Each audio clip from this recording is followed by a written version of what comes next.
Yes, people. We are back live. We are back live on the Sarcasm City TV YouTube for another edition of the Manchester United Arsenal podcast. I know we normally do the show on a Saturday, but with the news breaking in regards to these two football clubs, that's why you are getting this show tonight, people. So, will Bruno Fernandes sign for Al Hilal? That has been the talk of the Manchester United town for the past few days now. So, we will be discussing that in further detail. And on the Arsenal side of things, Benjamin Sesko is in talks with Arsenal. Will he make the move to North London? So we'll be discussing that. Please keep all your comments or your questions, Manchester United or Arsenal related, and I will start the best questions. But if you want to make sure we get to your question, super chat people. But big up to everyone who's just joined over from the raid from the United Chelsea show. Big up to everyone who was already here. And shout out to anybody who's watching this back after the live. But make sure you hit the like button. When you enter the city of sarcasm, when you roll through the city, people, pay the tax, pay the toll. It's free. All I need you to do is hit the like button. That is legit it. Hit the like button. Make sure you do that. Make sure you share this out across all the socials. That's Me Flawless, at Sarcasm City TV, at Sarcasm City TV, That's Me Flawless on Twitter and Instagram. Follow across all the socials. And just as important, subscribe to the channel. It is road to 16,000 subscribers. We recently hit 15K. There will be a 15K party as well. I see you lot in the chat already. So big up to everyone that is already locked in. So big up to Daz Gaming. Big up Gav. Big up my bro Sheik every single time. Sai, Hano, all in the cut as well. Sham, J Socials, it's been a minute. I hope you're blessed, man. Big up, big up. Spurs, I see you in the chat as well. Gav, you already know, my guy. Shout out to everyone in the chat. The Arsenal lot will be here shortly. Dante won't be around. He did tell me this, but TJ and Tony should be here very, very shortly. But I get to all things United anyway. To Gav, who says, Al Halal, just put that bid in so we can start this rebuild and move on. Have they actually put the bid in? Source, let me know, Gav. Chat, let me know. Keep me posted. Keep me updated. Because I'm hearing so much rumors. Like I let someone in the last room said he's staying, but didn't drop no source. Let me know, Gav. Daz Gaming says, take the money, United. It's a no-brainer. Get him gone. Get him gone. I have no... It works for all parties involved. I don't know why anyone wants him to stay. Why? The rebuild thing around Bruno hasn't worked. He's been here. And we've been awful. Is it all his fault? No. But has he played a major role in it? Yes. Because he's been the captain. Because he's played every single game. This falls on him. Not solely him, but you shoulder the blame as the captain. The same way the manager shoulders the blame. The same way the ownership shoulders the blame. The same way other key players in the side shoulder the blame as well. So does this captain. It makes sense for all parties involved. 100 mil. They're saying, or let's say it's 80 million. I've heard from 80 million to like 120, but whatever it is, game gone.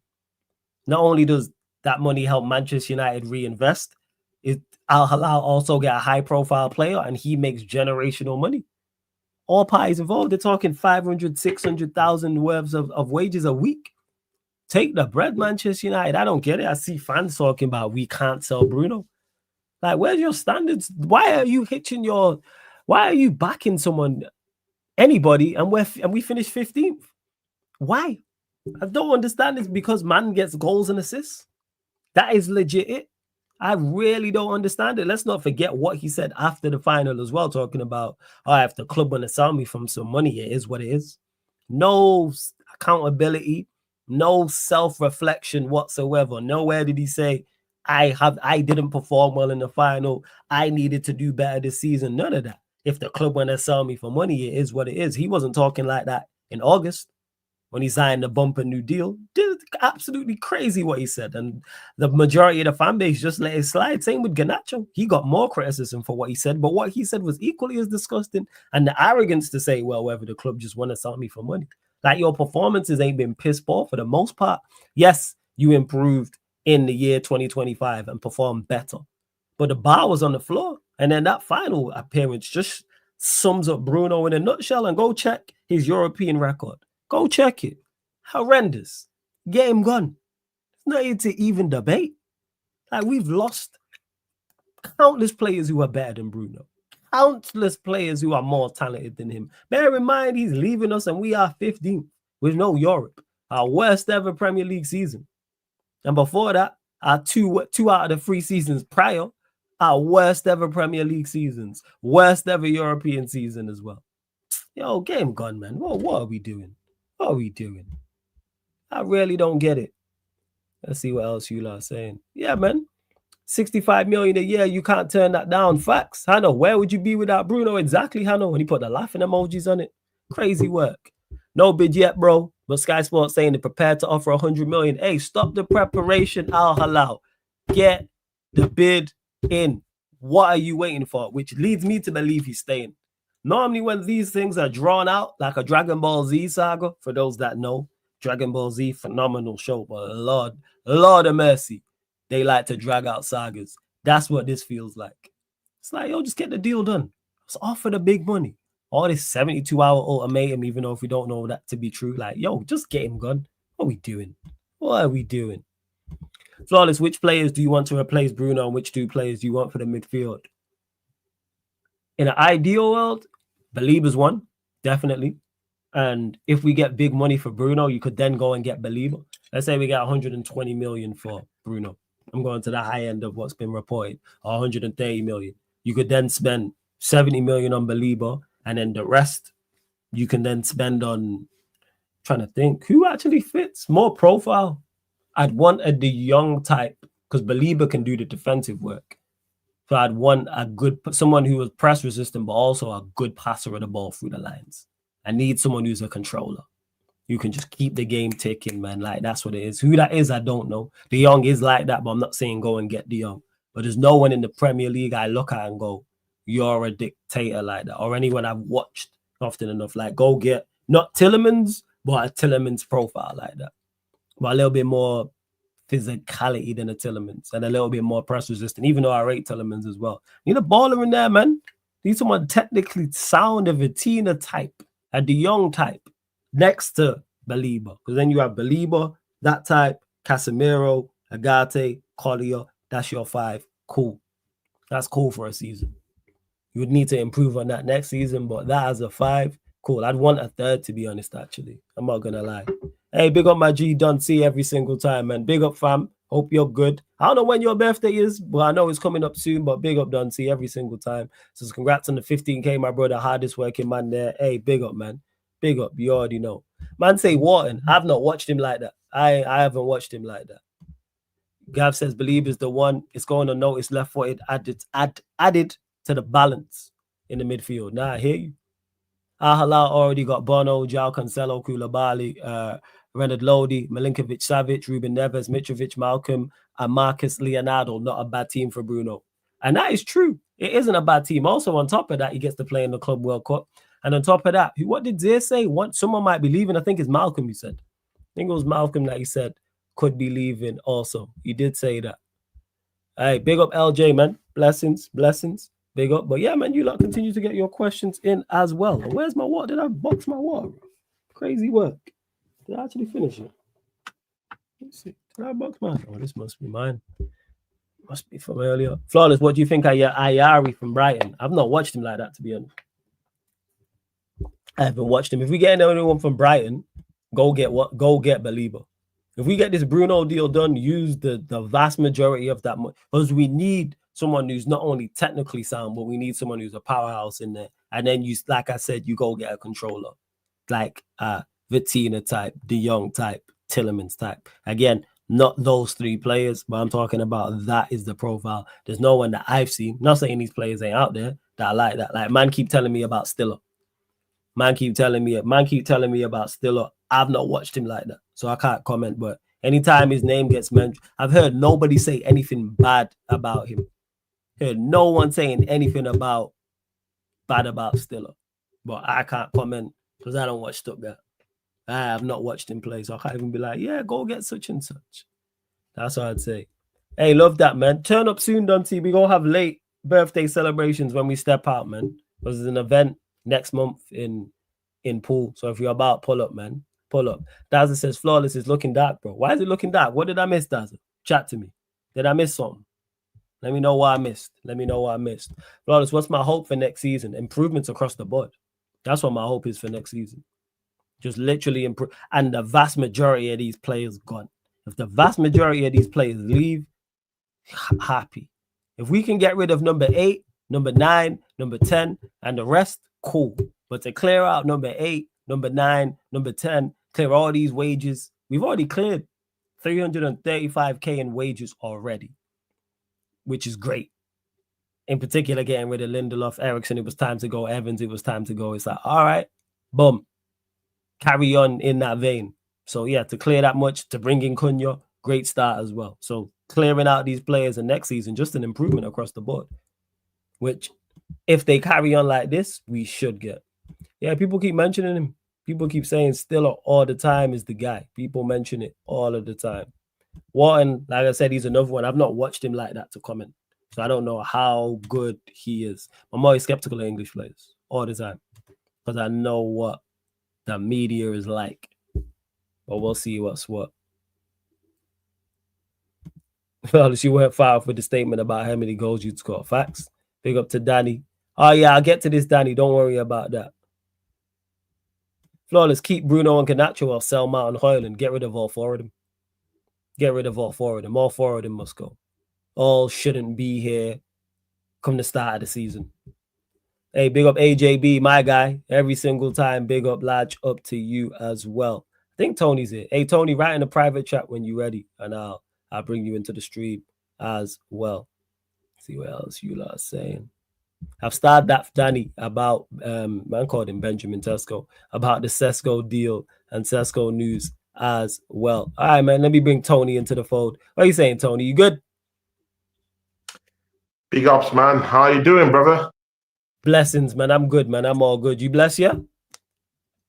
Yeah, man. See, I mean, when the battle for the soul of my football club and you know, part of that big battle is for the striker signing. So, I mean, my club is divided about who they want to bring in. I mean, it's all a battle right now, but you know, we'll get into it when you want us to get into it, man. Big up the man them down here in the chat here. Slap up the likes, my people, man. Slap up the likes. I'm here with flawless people, man. You know. The likes, man said the battle for the soul of the football club. Jeez, that's a humongous statement, Tony. So we'll start there. That's Jesus. That is like, whoa, man said a battle for the soul of my football club. Where do you stand with the Sesko deal? Well, you're not signed it, but you're in talks. Let's say it's gonna happen. Are you happy about it? Not happy about it? What you telling us? No, bro, it's gonna happen.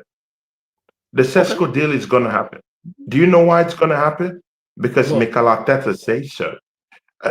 And see, people, yeah, if you've ever had any doubt the kind of power Mikel Arteta wields in this football club, this is the time you know that this guy wields certain powers, astronomical powers that hasn't been seen, I mean, in this space for a very, very long time. I'm talking of Alex Ferguson era kind of power.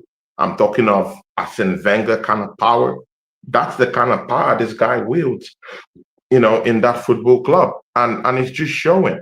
I mean, we all know that before Better coming down here, yeah, we know the kind of people he's worked with at Atletico Madrid. Atletico Madrid is not that kind of club that sells their players anyhow.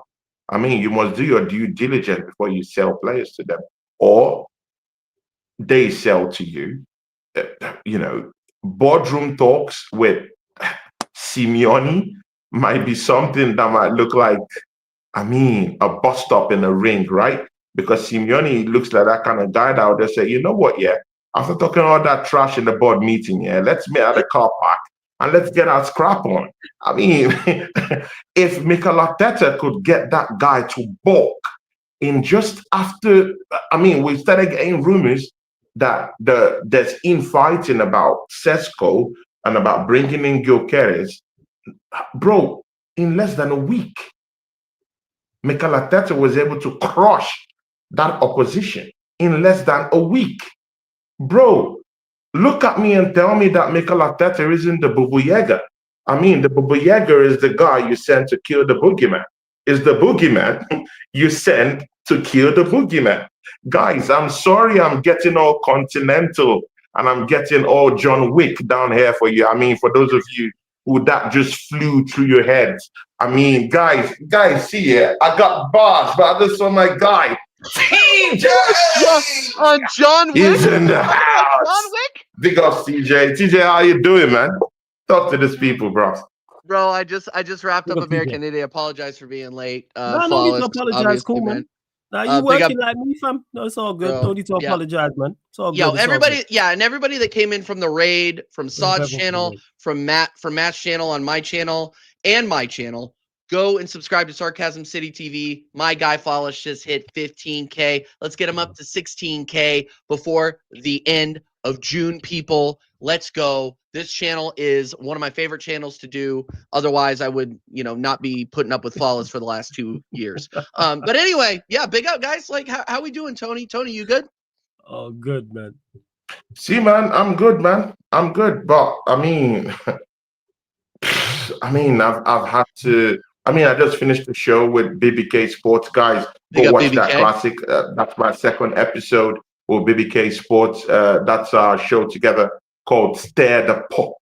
And guys, just go check that out. And BBK Sport, great guy, Tony, every show you go on should look into stir the pot, bro. Every show you go on. We just have to stare the pot on this Sesko Gyökeres stuff. Man. Of course, my takes is a little bit controversial in it, but again, we know what we are to do. A little bit, but we're not doing it. Yeah?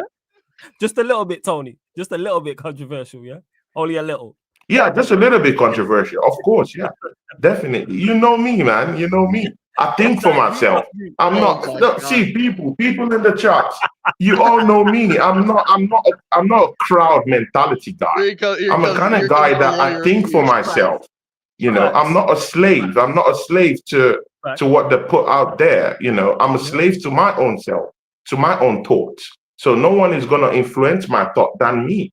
Of course, you can give me facts, you can give me perspectives, and I can understand with you. But of course, I have my own thinking. I think in a very different way from how every other person thinks. So I just think it's better you think for yourself and say what you have to say. So that's where I am at right now. But we'll open that discussion up anyway. Yeah, your thoughts on Sesko, man? Not happy about it. You reckon it's happening? Are you happy about it? Not happy about it? Where do you stand with the Sesko deal? Now TJ is here. It's a different turn. So I just have to be plain right out throughout the start. I'm not mad at this Sesko guy. I don't have a problem with Sesko as a person. I have a problem with our board who think that a 21-year-old project player is going to solve our problems. I'm not gonna, because I'm in all these Arsenal groups, Arsenal charts and whatnot. My first take is Victor Gyökeres. I think he's a more complete player in terms of goal scoring. Let's get that out there. He's the complete guy that I want right now to come into the football club and get me goals, because I think that's what we need. Arsenal got about how many draws last season? TJ, help me out. Probably maybe up to 12. 14 last season. Is that correct? 14. Ooh, Jesus. 14. Is he 14? It's 14. 14? Yeah. Jesus it's 14. Christ, I don't know.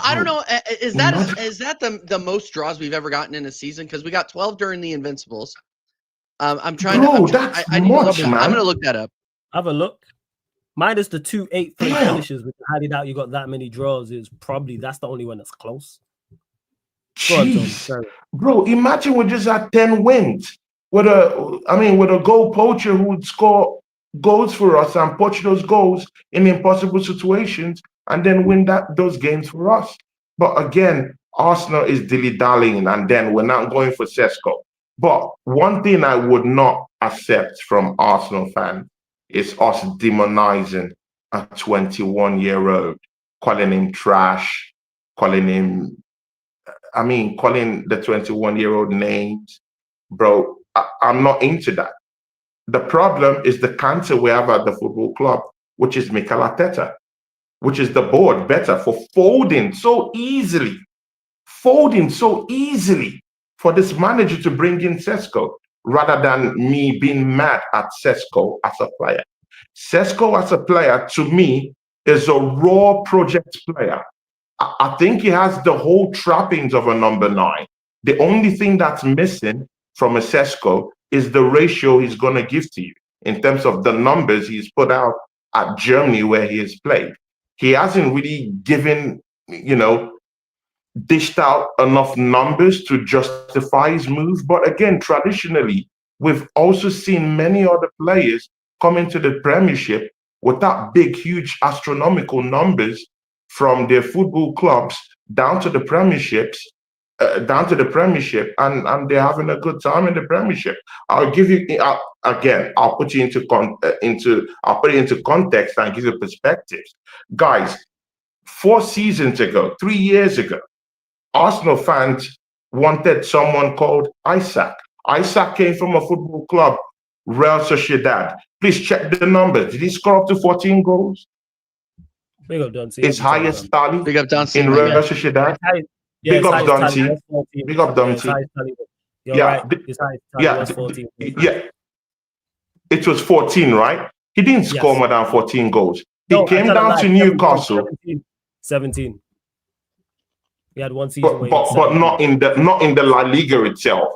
I'm talking about La Liga numbers. No, it was in La Liga. You got 17. One time. 17, yeah. Not up to 20 either way. And that's the highest tally he's gotten. Right? Good. Now he comes into Newcastle. Yeah. And now he comes into Newcastle with the whole team built around him. And he's banking goals. I would confidently post up 160 million pounds, or even close to nearly 200 to bring in an Isaac, because I feel is what we need is a complete product. But again, even if I want a Gyökeres in my football club to come and poach goals for me, the ready-made product, I don't think Arsenal fans should be cursing out a 21-year-old, because he's not the one I have a fight with. I have to fight with my board. I have to fight with Better, who is old, who is bending his wheel to Mikel Arteta to bring in a Sesko into the whole picture in itself. Not Sesko per se. I think is a decent striker. I think if he has the structure behind him, I think he can hit the ground running. But if he comes into this team like this, it's just like hanging him out to dry. You need to get me a more prolific number 10 who will churn out those chances. You have to bring me wingers who are very, very intrusive, who can run and who can actually probe over the opposition defense. But the thing there with this Benjamin Sesko guy, I'm not talking out of my ass. I actually have seen him play. I've actually watched him play for RB Leipzig. I've watched him play when I was in Germany last year. Now, this guy, and of course, I've also watched some of his games. In no way am I saying is what I want. I've stated what I want. Victor Gyökeres is the one I want. But I won't be part of that Arsenal base that would curse out Sesko. This is why. I think the only thing missing from Sesko is the numbers. He doesn't have the numbers to convince Arsenal fans or opposition fans alike that this is what I can do. That's the only thing missing from his game. This guy is very versatile. His layoffs, his hold-up play. Bro, I haven't seen someone with such an amazing first touch in world football in the last 7 seasons, than Sesko. His first touch is top-notch, that guy. His first touch. His build-up play, his hold-up play. He doesn't even traditionally play as even the main guy in RB Leipzig. He has to do the old work, the old dirty work, the old hold-up play, the old build-up, the old pressing stuff for a guy called Mpenda, who is actually the number 9, if you want to put it in that sense, in RB Leipzig. So in other words, he's not getting the service he needs at RB Leipzig. If he comes to Arsenal, let's say they don't sign Gyökeres, who I want, and they bring in this Sesko guy. If we have an apparatus to support him, that ratio might just come into play. It might just increase. We might just get something decent from him. But again, we still have a cancerous manager who's down there. And again, there's no assurances that even if Gyökeres comes into this football club, that he would hit the ground running. We still have Mikel Arteta to deal with. We still have Mikel Arteta who might tell him to go down to the left, go play behind the striker, go play behind Kai Havertz. So everyone who is actually sitting down here talking about Victor Gyökeres, have you forgotten so easily that the manager hasn't even necessarily developed any attacking talent that I've seen, in this football club at all? None. Name me one. All attackers gone. Eddie Nketiah couldn't develop him. Balogun, that's a write-off. Jesus, nowhere to be found. He doesn't even play games. Doesn't even know how to manage. Balogun didn't even get a chance, to be fair, but he didn't even get a sniff. No, bro, but he didn't get a chance. That's a problem. But don't get it twisted. If this was Ancelotti that comes in after a sack was given to Mikel Arteta or something like that, and is bringing in a Sesko, I completely have no problem with this Sesko signing, to be very sincere with you, because I have a manager who would deal with it properly and get the player to actually get decent numbers. But with Mikel Arteta at the helms of affairs, I don't think so, man. I don't think so. Okay. So we're screwed at the end of the day. So even if you even bring in Victor Gyökeres, bro, it's a calculated risk. It's a calculated risk. Nothing. Mostly when you're a striker. It's even worse with Victor Gyökeres because it's a point man. And Mikel Arteta's system doesn't suit a striker. Ask anyone. You guys know these things. It doesn't even suit Victor Gyökeres. I think you would tell him to do everything apart from scoring goals. That's what it's going to do. And those numbers he's getting at Portugal, well, you might not get them at Arsenal. Why? Because we have a shitty manager at the helms of affairs. That's straight up truth here. Yeah. I don't want Arsenal fans to call this Sesko guy, calling names, a 21-year-old. I have no fight with Sesko. He's not my problem. My problem is better. Jesus, my problem is Mikel Arteta. This guy's just Those are the problems. Those are the people we should focus on. Guys, Mikel Arteta had a fight with Better about who to bring into the football club. And under 1 week, Better has actually bowed down already. I have a moral problem with that. Talk about it. It's actually a yes man. Can't you see it? It's actually a yes man. Because I was thinking with the reputation he had at Atletico Madrid, definitely he's had a couple of bus stops with Diego Simeone. When you have big time characters like that, the whole CV you're bringing into Arsenal, it's a whole different one. You're a stern-looking guy. You have the respect and the command of people in Europe, of football clubs in Europe. They respect you. Arsenal wasn't the only one in the running for the sporting director spot for him, open for him. A whole lot of football clubs wanted it. He decided to come to Arsenal. He has a European pedigree. He's brought in players. Griezmann, bro, check the list and numbers of players. But then you come down to Arsenal, and under a week, you have a problem, at least from when we heard it in the media. You have a problem with Mikel Arteta about who to bring in.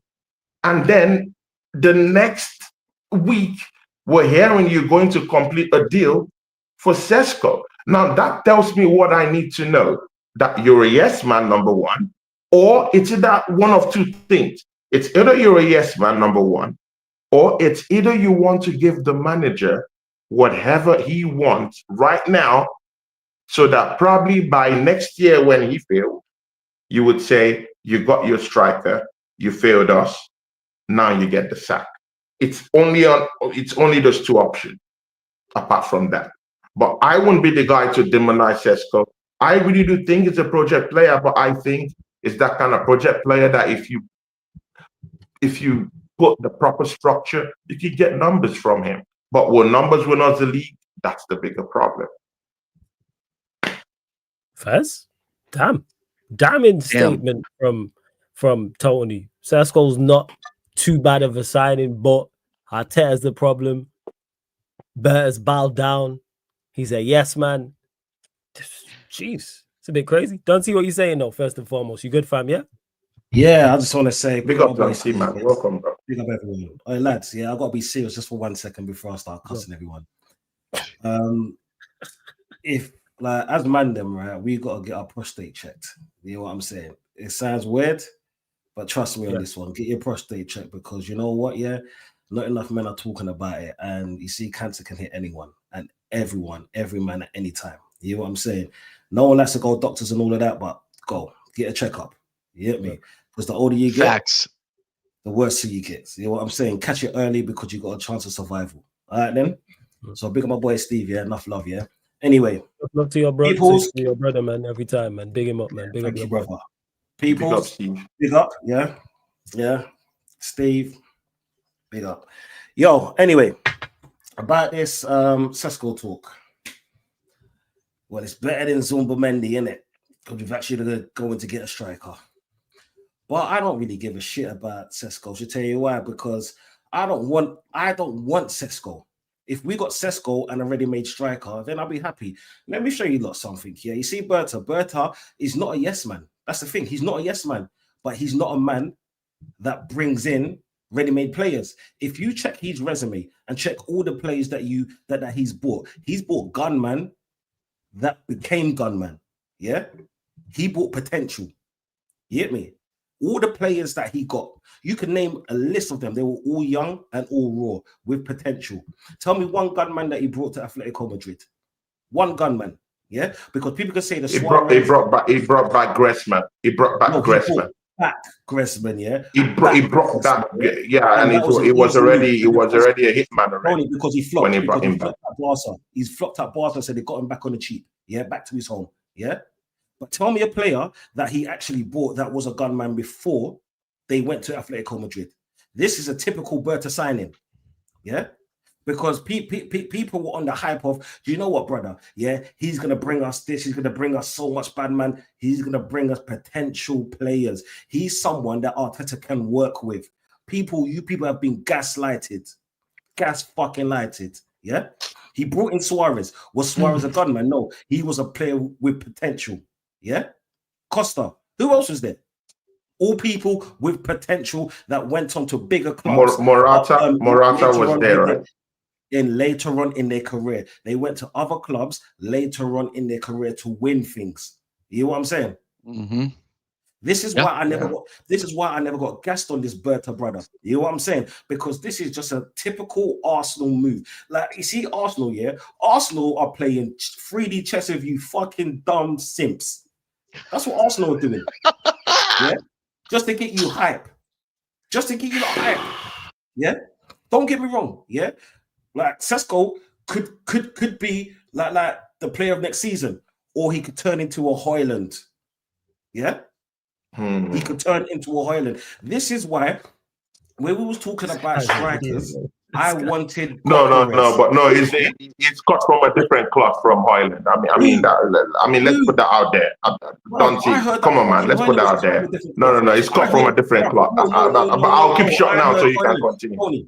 Tony, I heard Højlund. It's different from Højlund. And he came in this fucking country and he went 0020 blood clot one. Yeah, this is no. He's not 6 foot. He's not 6 foot plus. He's not a pressing beast. He doesn't. I want a person. No, but you have to check the perspectives, Don C. Yeah? He doesn't press like Sesko. A project blood. Okay, let me show you this. Yeah, he doesn't press like Sesko. He doesn't have the physical presence. See, if we're talking, we can go technical about it because I can do. See, I like banter stuff, but we can go technical about it. He's more of a physical presence in the box. I'm talking of Sesko in himself. Damn. Than Højlund. Højlund has no physical presence in the box. He can link up play, he can hold up play, he's more versatile, he's more stronger, he uses his head, he scored lots of goals with his head. Actually, Gyökeres doesn't hardly scores goals with his head, and I'm more scared about that because Arsenal cross more balls in, and last season we saw more balls cross in that no one was at the end of. Højlund is a totally different striker like that. He's not that guy. Sesko is that guy that has the old trappings. The only thing that's missing is his numbers. So we can go technical about it. I can do that too. But I just prefer the banter stuff. So let's keep it at banter. But he's nothing like Højlund. Let's just get that correct. Oi, mate. Yeah, I'm proper English now, mate. Yeah, proper Cockney. All right? Yeah, you're talking about someone that wants fucking that he hasn't got the numbers. All he's missing is the numbers, bruv. All we want is numbers. What the fuck are you talking about? We want someone to score goals. Not all he's missing is fucking. And I mean that fight with you. That's why I said I wanted Gyökeres. If we're talking about numbers, yeah, we're talking about Gyökeres. Yeah. If we want to talk about potential, we're talking about Sesko. Potential is what Arteta wants. To tell you why. But what gives you the confidence that Gyökeres will come to this football club and tear it? Because he's shown that what he gives can you do the it. assurances? We still have Mikel Arteta at the helm of affairs. It's not. It's a calculated risk at best. The guy cooked under Amorim. Like, what are we talking about here? And we've seen what Amorim can do. That's in Portugal. Bro, that's in Portugal. He had to come and prove himself down here. Let's get that correctly. You're talking about, here's the thing, Tony. Tony, here's the issue that I have with you. Here's the issue that I have with you sometimes is that you dismiss other leagues as if they're not professional leagues. Remember when you said the French league that was a good observation. Great observation. You know why? Because I've seen a Nunes who was left the Portuguese league, who scored decent numbers down there in the Portuguese league and came down to Liverpool, even with a more structured apparatus behind him. I mean, he has Salah behind him, he has Diaz behind him, he has a McAllister who could actually get balls across to him, and he's dead shit. He's nothing. He's a nobody in Liverpool who just ran away with the title. So what are you saying? You're talking about this Portuguese league as if it's some higher league somewhere. No, I respect a striker who scores 15 goals in the German Bundesliga than a player who would actually Tony, you're talking hit the ground running in Portugal, but wouldn't get us something at the end of the day. I'm not shitting on Gyökeres. He's a good striker. I'm not shitting on him. But what I'm trying to tell you is that you don't know because we still have Mikel Arteta in this football club. Tony, you don't know. Tony, let me show you something here. When it was your time to talk, you know what I did, yeah? I stayed quiet until you finished talking. And then when it was my time to talk, you like to fucking jump in and you don't like to fucking listen because you want to get all emotional. Yeah? I listen. No, wait. I listen. And that's why TJ also jumped in. No. You are talking to me. Why are you not talking to TJ? TJ jumped in. What do I think about this dude that's coming to the club? Yeah. Let him, lad. But you know what's hilarious, Dudsy, before you started that? Tony said about he's done well. It's only the Portuguese league, but he wants Gyökeres. But sorry, go on. That's just because that's a calculated risk. No, it's good. No, that's a good question. I like that. It's quite a calculated risk. And sometimes you have to take calculated risk in football. I agree. But what I don't understand is it can't be the Portuguese. Look at Amorim. The Portuguese league is terrible. But then want Gyökeres, who has mashed work in the Portuguese league. I actually think Gyökeres would be a good signing for whoever. I would love to, you know what I'm saying? Either Victor, you know what I'm saying? Whether it's Victor Osimhen or it's Victor Gyökeres, but the only Victor that I know currently is Cajero. Friggin' talk about short straws. You know what I'm saying? But big up to Victor each and every time. I'm sorry, man. Don't be angry about that. Just in case, but I'm sorry about that. I never knew I did that, but I'm sorry, man. Yo, idiot, yo. Hey, mate, I'm sipping on the Hennessy, so I'm good, bro. You get what I'm saying? I just want you to listen. Henny and Arsenal fans, where have we seen that mix before? You know what I'm saying? Where we seen That mix cooks. before. That mix cooks is what you're trying to Where say. we seen that mix? That sounds familiar, Dante. That sounds super familiar. I think there's someone we all know really, really well who is like he likes to call himself the most electrifying man in this space. Who likes the mix of Hennessy being an Arsenal fan when he's talking about them. Hey, you know what I'm saying? There's something to it. Well, you carry on though. Big up Brandon in the cut as well. Brandon, what you Yeah, Bradley, he flopped at Coventry and Brighton. He flopped at Coventry and Brighton. But again, I'm not here to criticize Gyökeres. I'm not here to criticize him. You did not. I'm not here to criticize him. So I'm here to say that even Gyökeres is a calculated risk with that manager in place. The revisionism That's what is I'm saying. absolutely crazy. TJ, even you can't say he's going to come and tear shit up at Arsenal. No. Don't get that twisted. He's not. Hold on. Before we let Brandon jump in, and Brandon, big up, my guy. Good to see you. Yeah. No, my whole thing on this Gyökeres Sesko situation is all you need to know is that it is a project signing. That is all you need to know. Sesko is not the finished product. I don't care how many clips you send to me. I was told I've watched clips myself. Connor's watched clips. We just got done discussing this on American Idiots. He drops deep and acts as a false nine most of the time.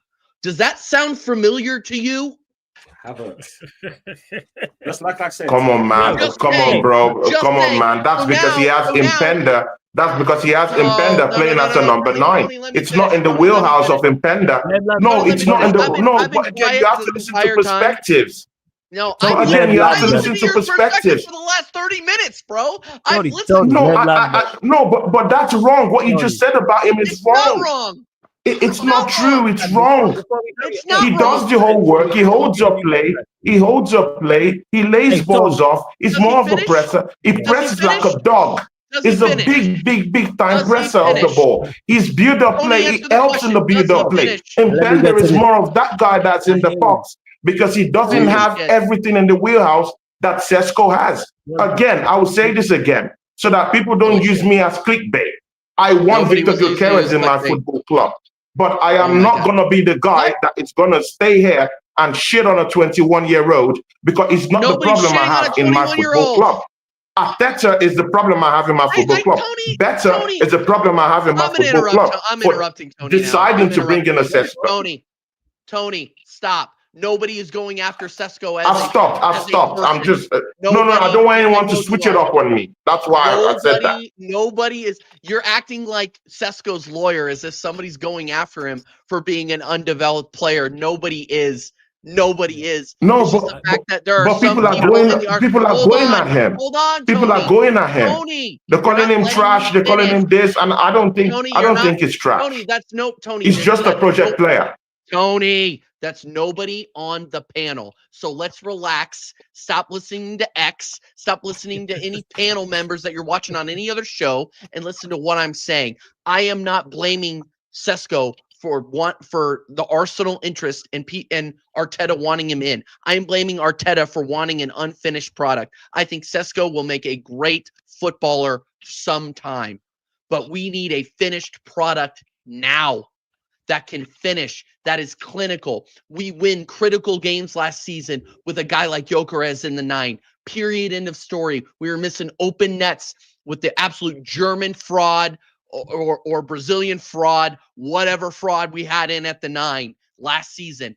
Gyökeres has proven time and time again, playing for Sporting in the Champions League and in the Portuguese League, which apparently you don't rate, and proven that he is a gunman. He has scored 102 goals in 2 seasons. That is not a fluke. That's not a fluke. So let's stop going with this narrative that we think, oh yeah, Sesko is a bad player, we're going to attack him. We're not. We just want the finished article, and Gyökeres is more of the finished article. No matter what manager he's under. All right. Sorry about that. I just wanted to say this is probably the most blasphemous thing ever. Talk about, oh, it's my birthday in 10 minutes and no invites. Yo, I sent you the link, but if you want the link, just ask, you joke, man. I just don't know when you're about. Can't keep up with your busy schedule. Come. Same way Brandon said, hey, can I get the link? Cool. And he's here. Brandon, floor's yours, man. Hope you're blessed first and foremost. It's Cam guy. Big up, Brandon. Brandon, floor's yours, man. Thoughts on the Sesko talks? It looks like the deal's gonna happen. Floor's yours. Floor's yours. And yo, if you interrupt him, I'm muting you lot. Letting you lot know now. I'm saying any interruptions, I don't want to hear nothing. I let you know I'm muting you lot. I want to hear from Brandon, then I want to hear from Dunsey, and then you man can argue. Yeah, go on. He's the perfect fit. He's the perfect fit for the culture that's been built at Arsenal. He's gonna say that. Which is the excuse culture. Yeah, it's He was true. gonna say. I knew it's true though. Think about it, right? We was told from the very beginning that Arteta needed to rip it all up and start again. He needed to build a culture, right? He's coming from Man City. He's been around a winning culture. He's got to build that same winning culture at Arsenal. Let's be real about it. He's not built a winning culture. He's built an excuse culture. This guy loves an excuse. Yeah? How many times have we... When he first came in as manager, right, I'll be honest with you, I liked some of the things that he used to say in his press conferences. You know, he spoke like a fan of the football club. He spoke like, you know, I could take some of the things that he said and think, yeah. You know, I get that. I can see the winning mentality inside this guy. Last 3 years has been nothing but excuses. You know, you're hearing things like, oh, well, you know, we accumulated this amount of points last season, which would have been enough to beat Liverpool this season. You know, excuse after excuse after excuse. Fortunately, when that happens, that rubs off on the players, right? But coming back to my point about Sesko being the perfect fit, as we've already or some of the lads have already pointed out, he's 21-year-old, he's unproven, his goal scoring record isn't like Gyökeres's. You know, Gyökeres's goal scoring record, albeit in Portugal, speaks for itself. Yeah, this is a guy that is probably going to be happy with, you know, playing not all the time. Yeah. It also means that the manager can stick with his project that he's got going with Kai Havertz and not completely throw him out. You know, 280 grand a week is what we're paying Kai Havertz. You bring in Gyökeres, a gunman who scores a lot of goals. All of a sudden, you've got a 280 grand problem sitting on the bench. A guy that you invested in. So it's perfect in that sense. And not only that, right? Let's be real, guys. He's better looking than Gyökeres as well. So he'll model the merch even better. Yeah? He'll model the merch even better. This fucking guy's hilarious. Honestly, the way things are going at the moment, I reckon with a haircut, a little bit of a beard trim, you know, I've got tattoos as well. Arsenal might sign me next to model the merch. Because that's what we're doing. That's what we're doing here. I don't understand, right? Albeit, I understand some people's point of views. Some people are saying Sesko has a potential ceiling that's higher than Gyökeres's. I think in the future he'll be the better striker. Cool, I get that. Yeah, I get that. But why would you go and pay 90 odd million pound for an unproven striker, yeah, who has potential, when you could pay 30 odd million pound less than that for a guy who has played in the Premier League before, albeit he flopped, as Tony was saying. He's played at Coventry before, so he's played in England before, right? And he's had a good goal scoring record at Coventry. Each season that he has played, whether it be at Coventry, whether it be at Sporting Lisbon, his goal scoring record has improved year upon year upon year, right? So why would you not spend the 60 odd million pound it takes to bring in Gyökeres and then use the 30 million that you're saving on Sesko to go and get Arsenal a top quality left winger or top quality midfielder or whatever it is that the manager thinks we need in this squad? Because let's be honest, one single striker does not solve every single problem at Arsenal. So the fact that we're going and dropping big money on this guy, for me, means that we probably ain't going to have much of a budget to do anything elsewhere. And again, I go back to it. It's the excuse culture, you know? We don't win anything again next season. Oh, well, you know, Sesko ain't settled in yet. If he don't bag 20 goals, Yeah, but you got to give him time. Remember when he told us that we had to give Kai Havertz 55 games before we could judge him? Yeah, it's the same thing's going to happen again. The same thing's going to happen again, guys. But this is my thought process, and don't get away from this, right? Doesn't matter if it's Sesko, doesn't matter if it's Gyökeres. I don't give a fuck if this guy brings back Danny Welbeck and Yaya Sanogo, right? The expectation remains the same. You win next season, or you leave. That is it. Yeah? Give the guy And does it what he have to be? wants to Sorry to win. cut you off, Brandon. Does it have to be one of the bigger two trophies? It has to be Prem or Champs for you, or would you say FA Cup or League Cup? He Is won't sufficient? leave. Well, this is where some Arsenal fans differ, right? Because I heard Dan and this is where We've been it all cursed, comes back. Brandon. He won't leave. This is where it all comes back down to. Someone did voodoo and juju on us, both of them, bruv. With this guy, Go on, bruv. Brandon. So this is That where it all guy. comes back down to where your expectations are as a fan base, right? And unfortunately, some of us are having to lower our expectations because of the fact that we've got this guy in charge, and deep down, people know that he's not good enough, right? Really and truly, after the amount of time that he's been here, the amount of money that he's spent, the amount of backing he's going to receive again this summer, he should be expected to win either the Premier League or the Champions League. But in reality, most Arsenal fans, most of the sensible Arsenal fans anyway, not so much the top gooners because they're just fucking brain dead idiots, right? But most sensible Arsenal fans will say, okay, cool.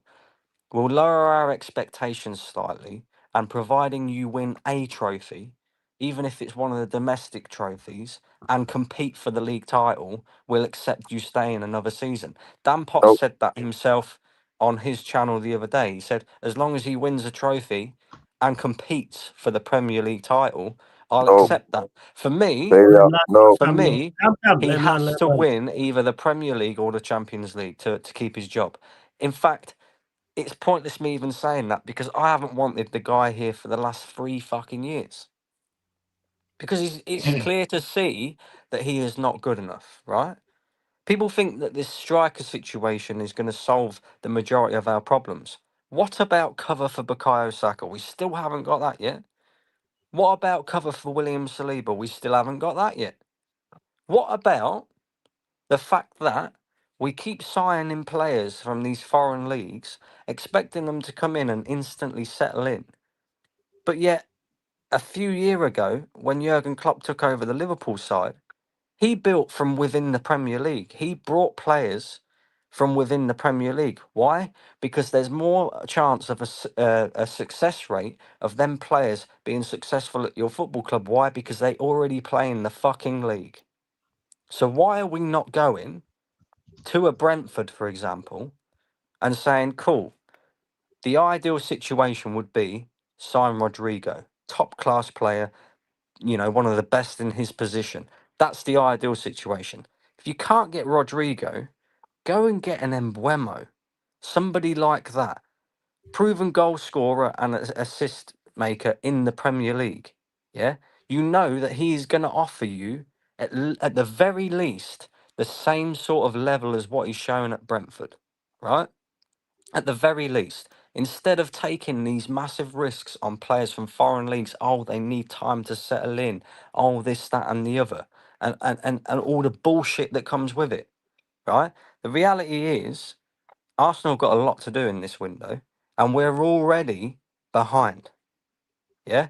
The biggest worry for me isn't even the striker situation. The biggest worry for me is the manager a couple of weeks ago said, the team that's the best in the transfer market and signs the best available players will win the Premier League. Now, let's say he's right on that. Yeah. My question is, why are we not in the conversation for these so called best players then, Mikel? Why wasn't we in the conversation for Florian Wirtz? Not saying you've Facts. got to go and sign him, but why was we not in the conversation for him? Why am I hearing rumours that Arsenal are not willing to meet the wage demands of Rodrigo, which is in and around the 250,000 pound mark, but we're paying fucking Donkey Kong Kai Havertz, yeah, 280 grand a week. Make that one make sense. Make that one make sense, guys. Yeah, and this is why I always come back to, right? There is an excuse mentality at Arsenal, an excuse culture, not a winning culture, not a winning mentality. And I've always said this from the moment that we lost out the league title when we was 8 points clear. Arsenal Football Club are not bothered about winning. Winning is a bonus. If it happens, brilliant. If it doesn't, we can PR the rest and bullshit our way through. The owners have no interest in winning. They told us that years ago. They didn't buy the club to win trophies. And the footballing department is an excuse culture that is built up by this manager. And the longer that he stays here, the worse that it will get. Yeah? All these excuses, all this rubbish, they're not interested in winning flawless, mate. Yeah? All they're interested in is qualifying for Champions League, and that's that. So one of two things have to happen for Arsenal this season. That's exactly what I said last week, Brandon. To even think about changing, right? Either we win trophies this season, big trophies, yeah, which will then hopefully galvanise the team and galvanise the manager to go on and win more, etc. Or we have a drastic fall off. There cannot be any in between. Because if we do the same thing again as what we did last season and finish second, go trophyless, yeah, all these mutants, all these top gooners will be out here making excuses again. If we finish outside of the top four and trophyless again, there are no fucking excuses these motherfuckers can make. And they know that. So that's how it has to go for Arsenal this season. Either we win or we have a drastic fall off. And that's how change will come about. That's the only way. That's fair. Before we continue, hey, I want everyone to wish Cam a happy birthday. Everyone in the chat, wish Cam a happy birthday. Big up Cam. Family, every single time. You already know. Happy birthday, 22 Cam. again, boys. 22 again, boys. I'm not 32. I'm 22 again.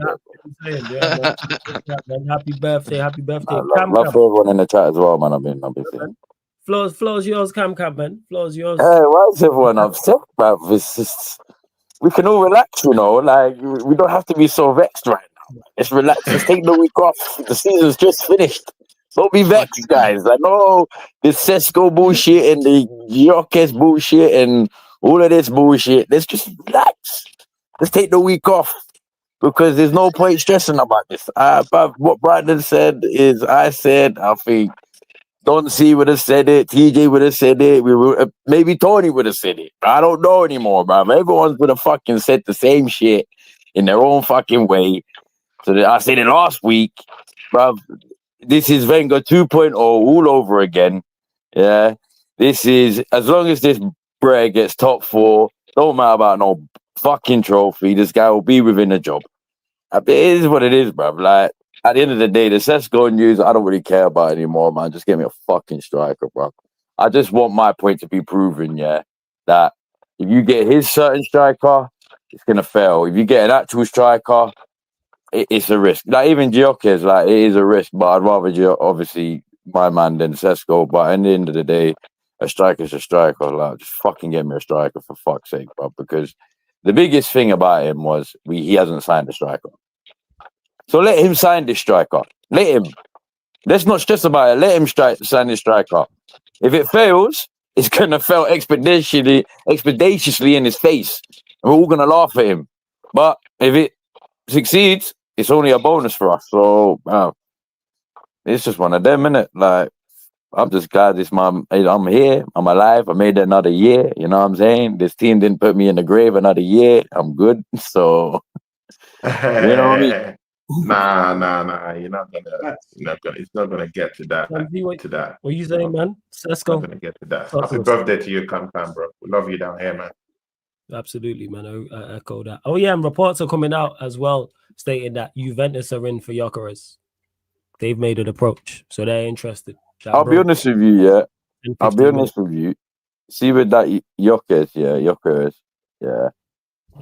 Big up Lex for the super chat. I've been noticing lately, yeah. I've been seeing some of his goals, yeah. And I'm not gonna lie, yeah. I think we're overhyping this guy, you know. You talking about Gyökeres? Yeah, like I'm not saying like I mean, don't get me wrong, the numbers speak for themselves, so the numbers are a factor to him. So I can't like take that away from him. But I can't lie, some of his goals, like it's not like the defending in that Portuguese. I didn't even know how bad it was, bro. Like fucking no. So like it's a big risk with Gyökeres. I can't even lie, bro. Like I'd rather him than Sesko. Don't get me wrong, because he's more of a proven striker, and I believe he'll bring 20 plus goals at least for us. But you know, it is a risk with him. I can't lie. Like, but I've been like, I would sell my firstborn child for a striker that could score 20 goals in the league. No. That's what I mean, if I was the one that said what Cam said, I mean, I would have been called a pussy by now. The problem is I'm with serious. Gyökeres, If I said what Cam said right now, I would have been called a pussy by now, or TJ would have gone up on me right now. I mean, I'm serious. I'm saying. Listen, Tony, hold on. Brandon has already said it. It doesn't matter who we bring in. The problem is with Gyökeres, is we still have the cancer in the football club. It doesn't matter right now. Do you know what it is, Tony? It's because you got too many. No, Tony. Do you know what it is? It's gonna cook. Do you know what it is, Tony? It's because you got too many crimes. You got too many past crimes, bro. You got too many past crimes. That's what it is, Tony. TJ would tear the walls down. I mean, Don C will call me a pussy. You don't have again, I embrace it. Again, I embrace it. It's not a problem. I do it. It's for Flawless. I mean, it's for Soccer TV.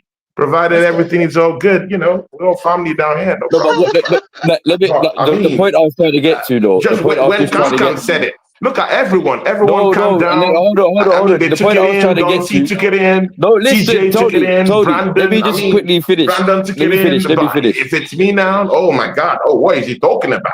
Oh, he's watching it. Hey, stop playing the victim right now, bro. Stop playing the martyr. No, I'm not playing the victim. I'm just saying. If I sat down here and said that Victor Gutierrez goals, it's never your fault. It's never your fault. Always the victim. It's never your fault. Hey, but let me the reason the point I was trying to get to was the problem is a risk is I do agree with Tony is this Arteta system.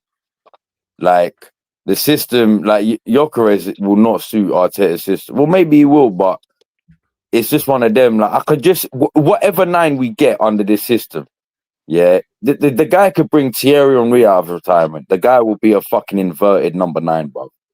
This is the problem. This is Arteta's system, though. What is Arteta's system? Just to invert everyone. He just wants an inverted fucking team, bruv. Every single player, including the fucking keeper, to be inverted, bro. Like, I don't know, bro. We don't even know the system he played last season. Nobody knows his fucking system. We didn't even have a he knows his system, Brandon. No defined system. And then someone will tell me that Gyökeres will come down here and score 40 goals. Bro, you must be dreaming. You must be on some 40 goals is I don't really understand. 20, bro, I'd say get 20 in the league. Up to 30 goals with this manager. 40 goals is ambitious. It's a calculated I'd risk. say 40 is ambitious, but 20 definitely. He'll definitely get to 20. Do you know something? I think, and this is going to sound fucking mad. People are going to go mad.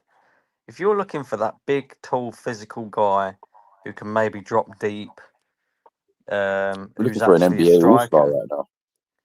Why don't we look at someone like Mateta, who's actually he's in the fucking Premier League? Fact. Mateta. You laugh at that. You laugh at that because you haven't seen him with a team that could truly cook around him. Just saying. Yeah, the thing is you laugh at that, right? How many goals has he got this season, by the way? Fucking hell. About I tell you now. I mean, more than Kai Havertz. He has got more than Kai Havertz. Everyone's got more than Arsenal's team right now, bruv. None of us even hit top 10. They don't even hit over 10. I tell you now, Mateta got in the league. He scored 14 in the league this season. How many starts? 14.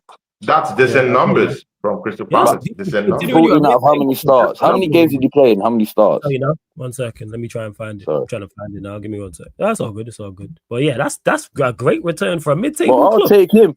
But I'll take him. If he's going to do basically the same numbers as Sesko will do. And we'll probably end up saving 50, 60 million on him. So he started 33 games, only 4 sub appearances. Oh, okay. So 14 out of... So he scores like every once in 14 2, from 3 33 games. starts is a I'll take very, that. very good return. For a I play, mean, I'd rather take that than spend 90 odd million on a Sesko that might fail. No, that's fair.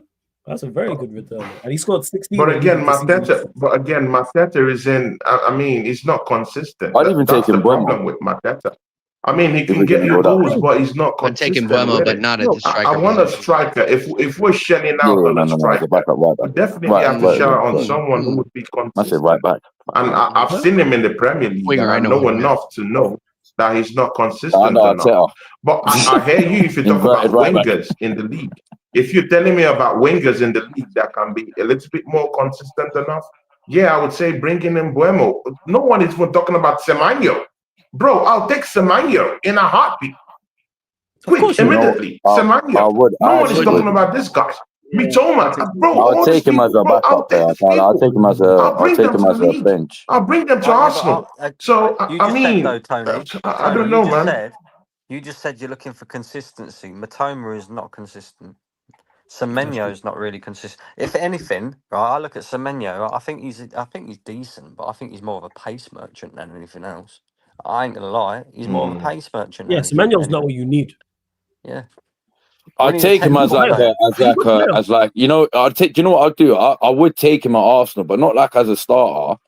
I'd take him like. Do you know what the games I would actually start him in the fucking like Carabao Cup and the FA Cup, like them sort of early games against like if they're like lower league oppositions, and then I'll just he'll be a bench player for me just to like 75th minute bring him on.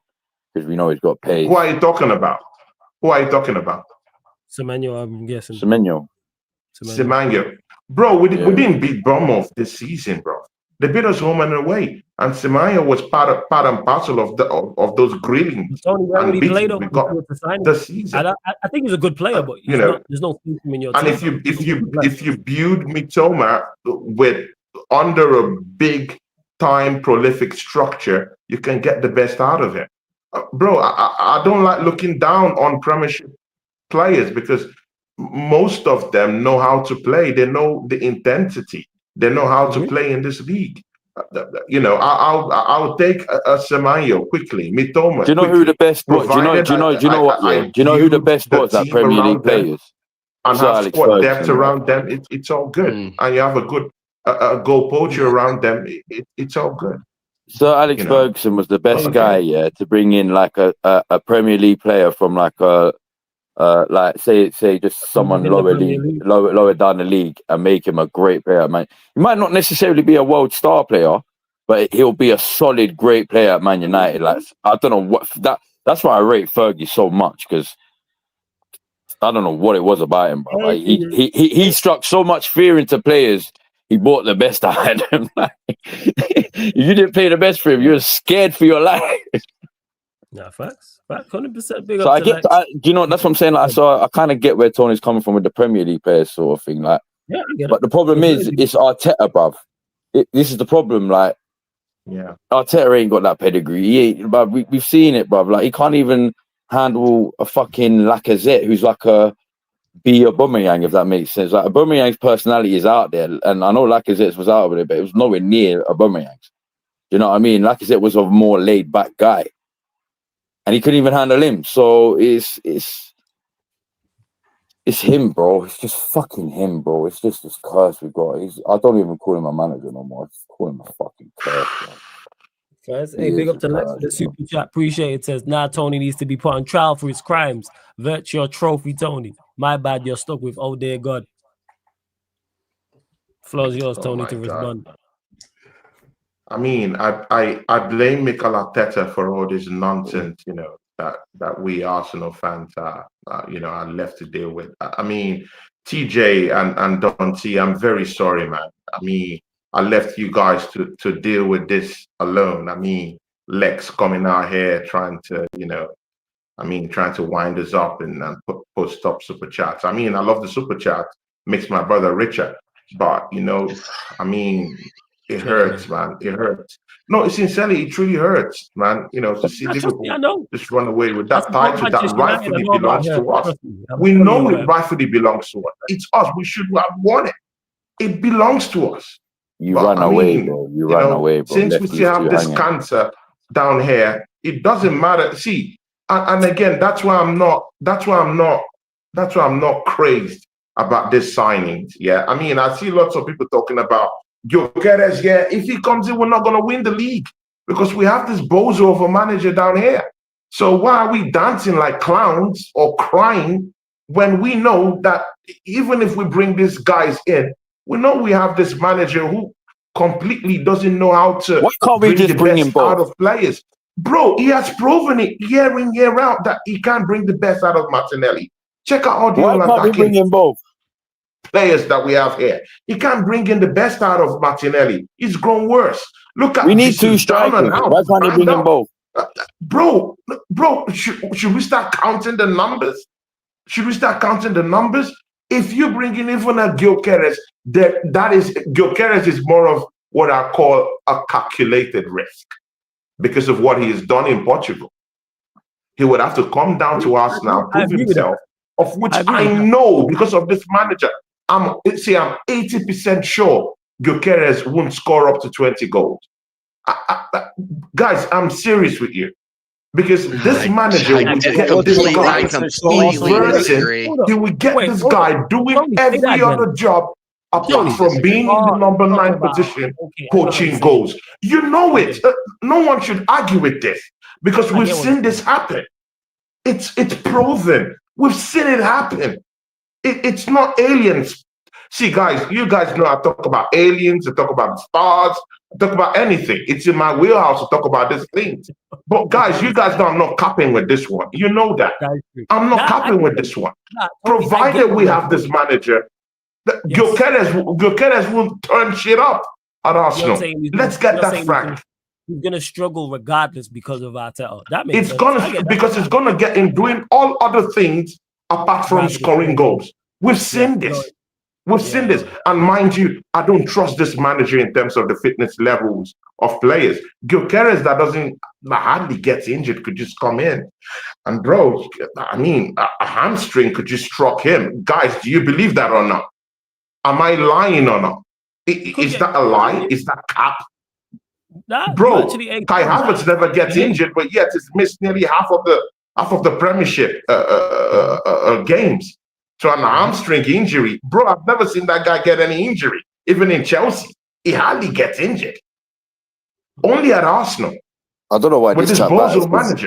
So no matter the numbers you guys are talking about in Portugal, that Gyökeres is scoring, anyway. I'm sorry, you have to tame those numbers.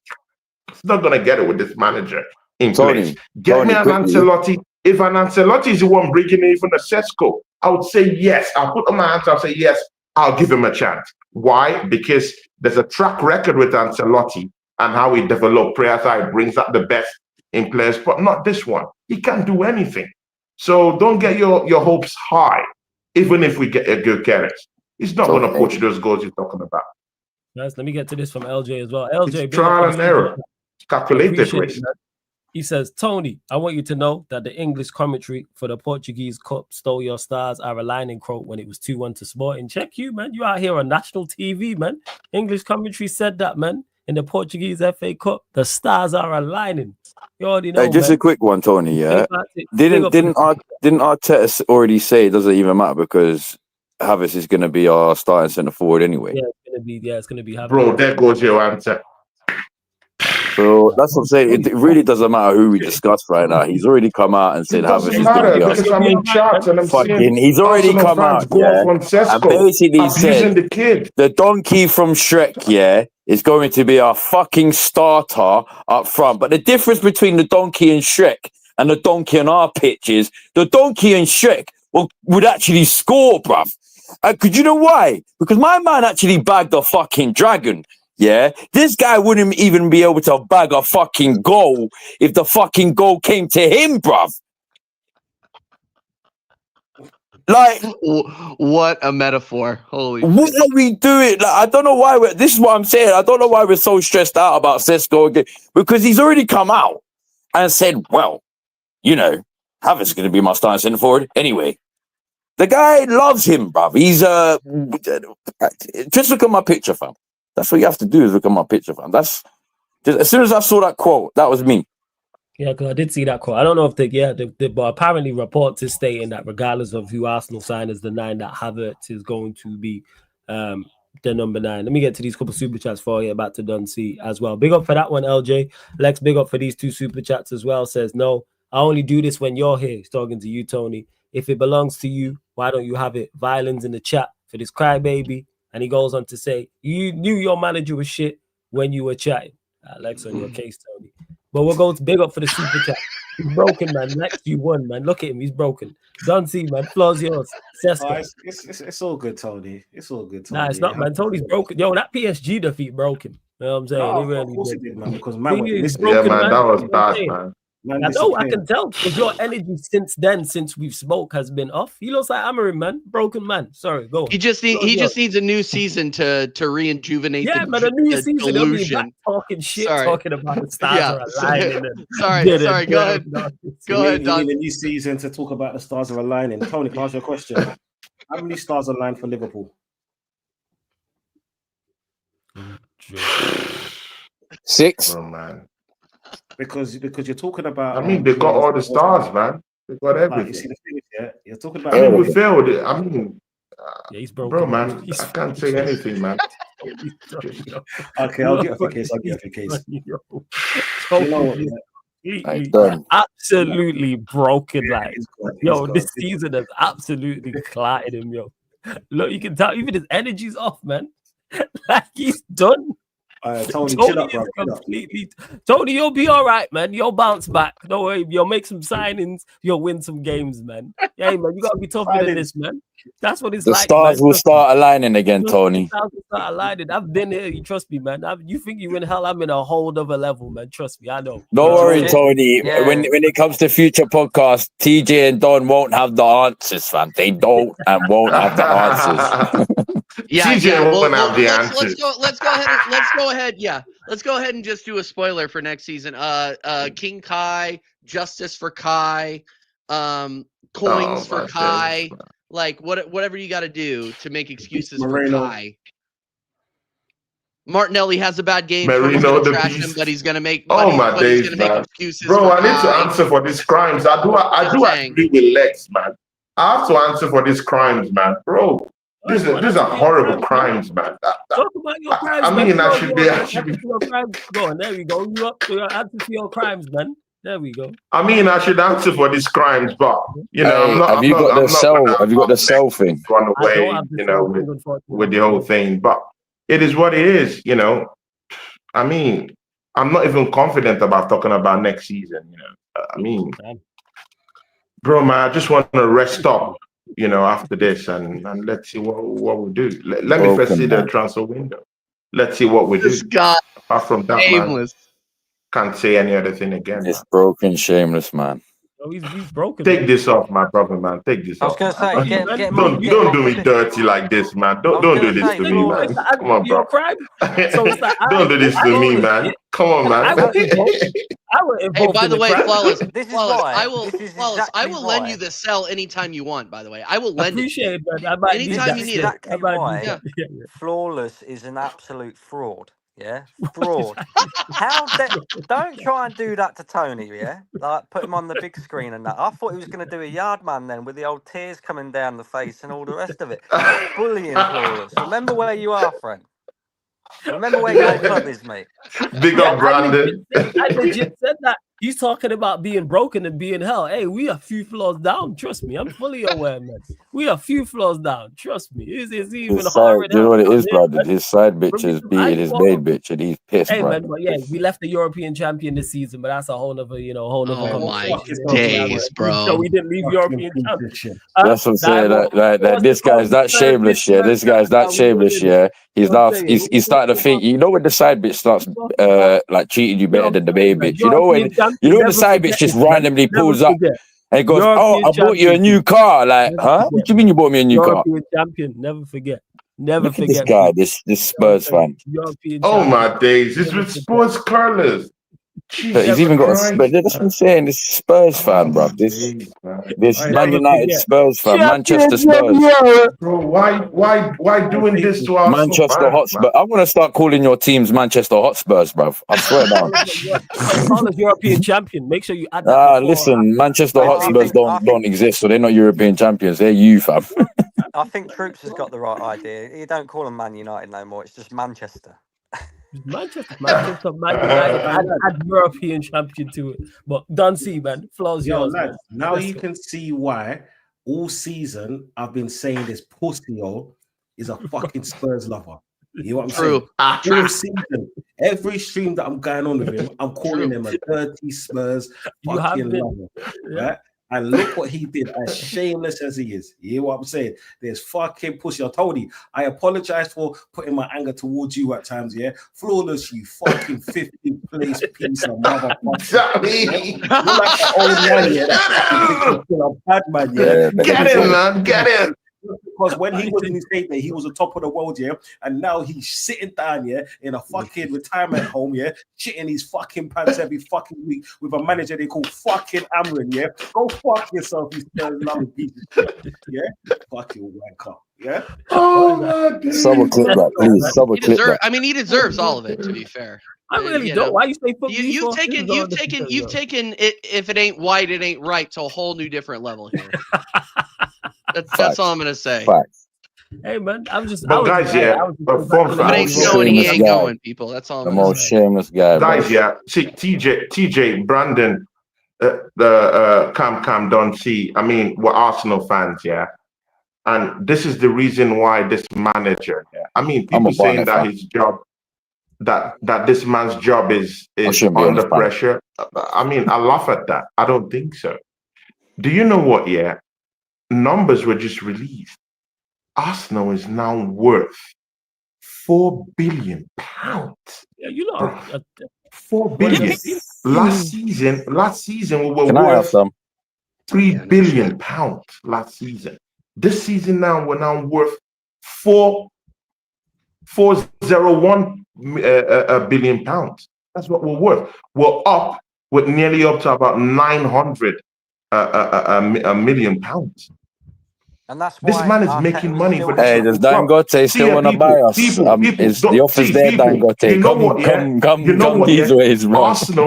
Arsenal never won a trophy this season, but Arsenal has huge revenues that trumps any other Premier League team this season with 270, if I'm correct, 278 million pounds earned this season alone. And guys, that is minus merch sales, people.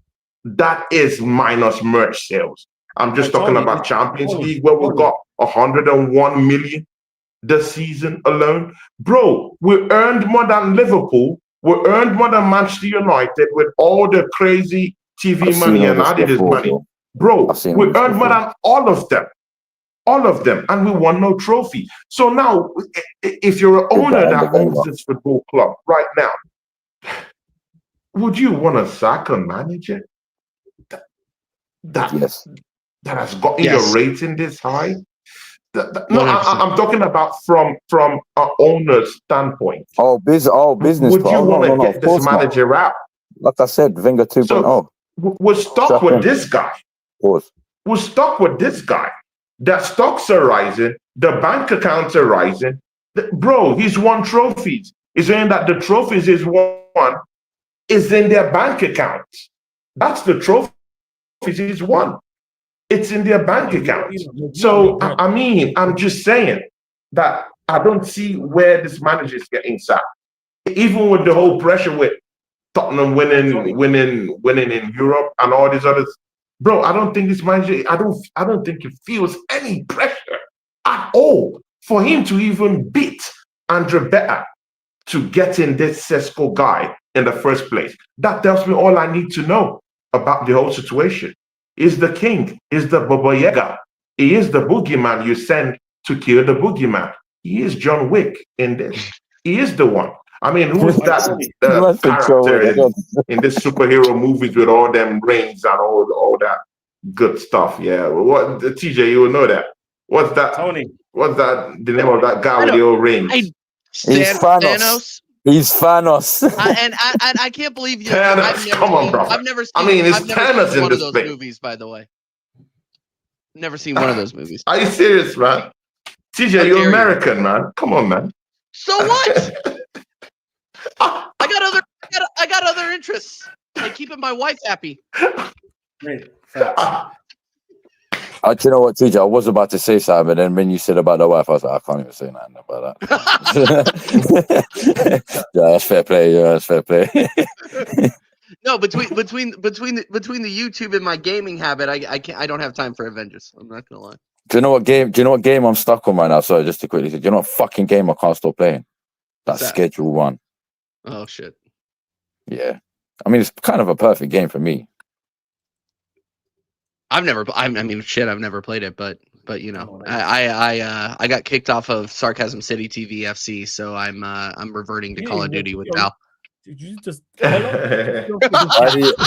kicked. You know why he kicked you off? I'm joking. He kicked you off. You disrespected. You disrespected trying to make Flawless feel uncomfortable. To be honest, no, I'm out there shooting zombies with Oregon Gunner. To be honest, so. That's not never happened. That TJ, it's just that me and TJ played midfield one time. We was like, we're never doing this shit again. We're never doing this again. It was a terrible pivot, man. It was dreadful. It was terrible. Hey, TJ, what do you expect? You're playing for Man United, Tottenham, man. What do you expect, bro? Here's the thing with Flawless. Here's the thing with Flawless. Easily the best center back on the platform. Like easily. It's not even close. It's not even close. Vader will say that he is, but Vader's a fraud. No. You know, and I'm Vader has disappeared. Are we correct about that? Box guy, but he was in the chat earlier. Vader. He was in the chat earlier. Yeah. No, but does he still come to shows? Yeah, he was here. I bet he's disappeared. No, we did a show on Tuesday. Are you serious? Why would he disappear? Oh my God. He doesn't go missing. Are you serious? And he's been pissed poor this season. He actually gets more shameless as he loses. It's actually crazy. We did a show on Tuesday. It's bad. I'm shocked he still shows his face around. Wow, incredible. We did a show on on Tuesday. Look, let me share the screen. You'll see it. 1 second. Actually, you lot go check out all the previous shows as well. Yeah.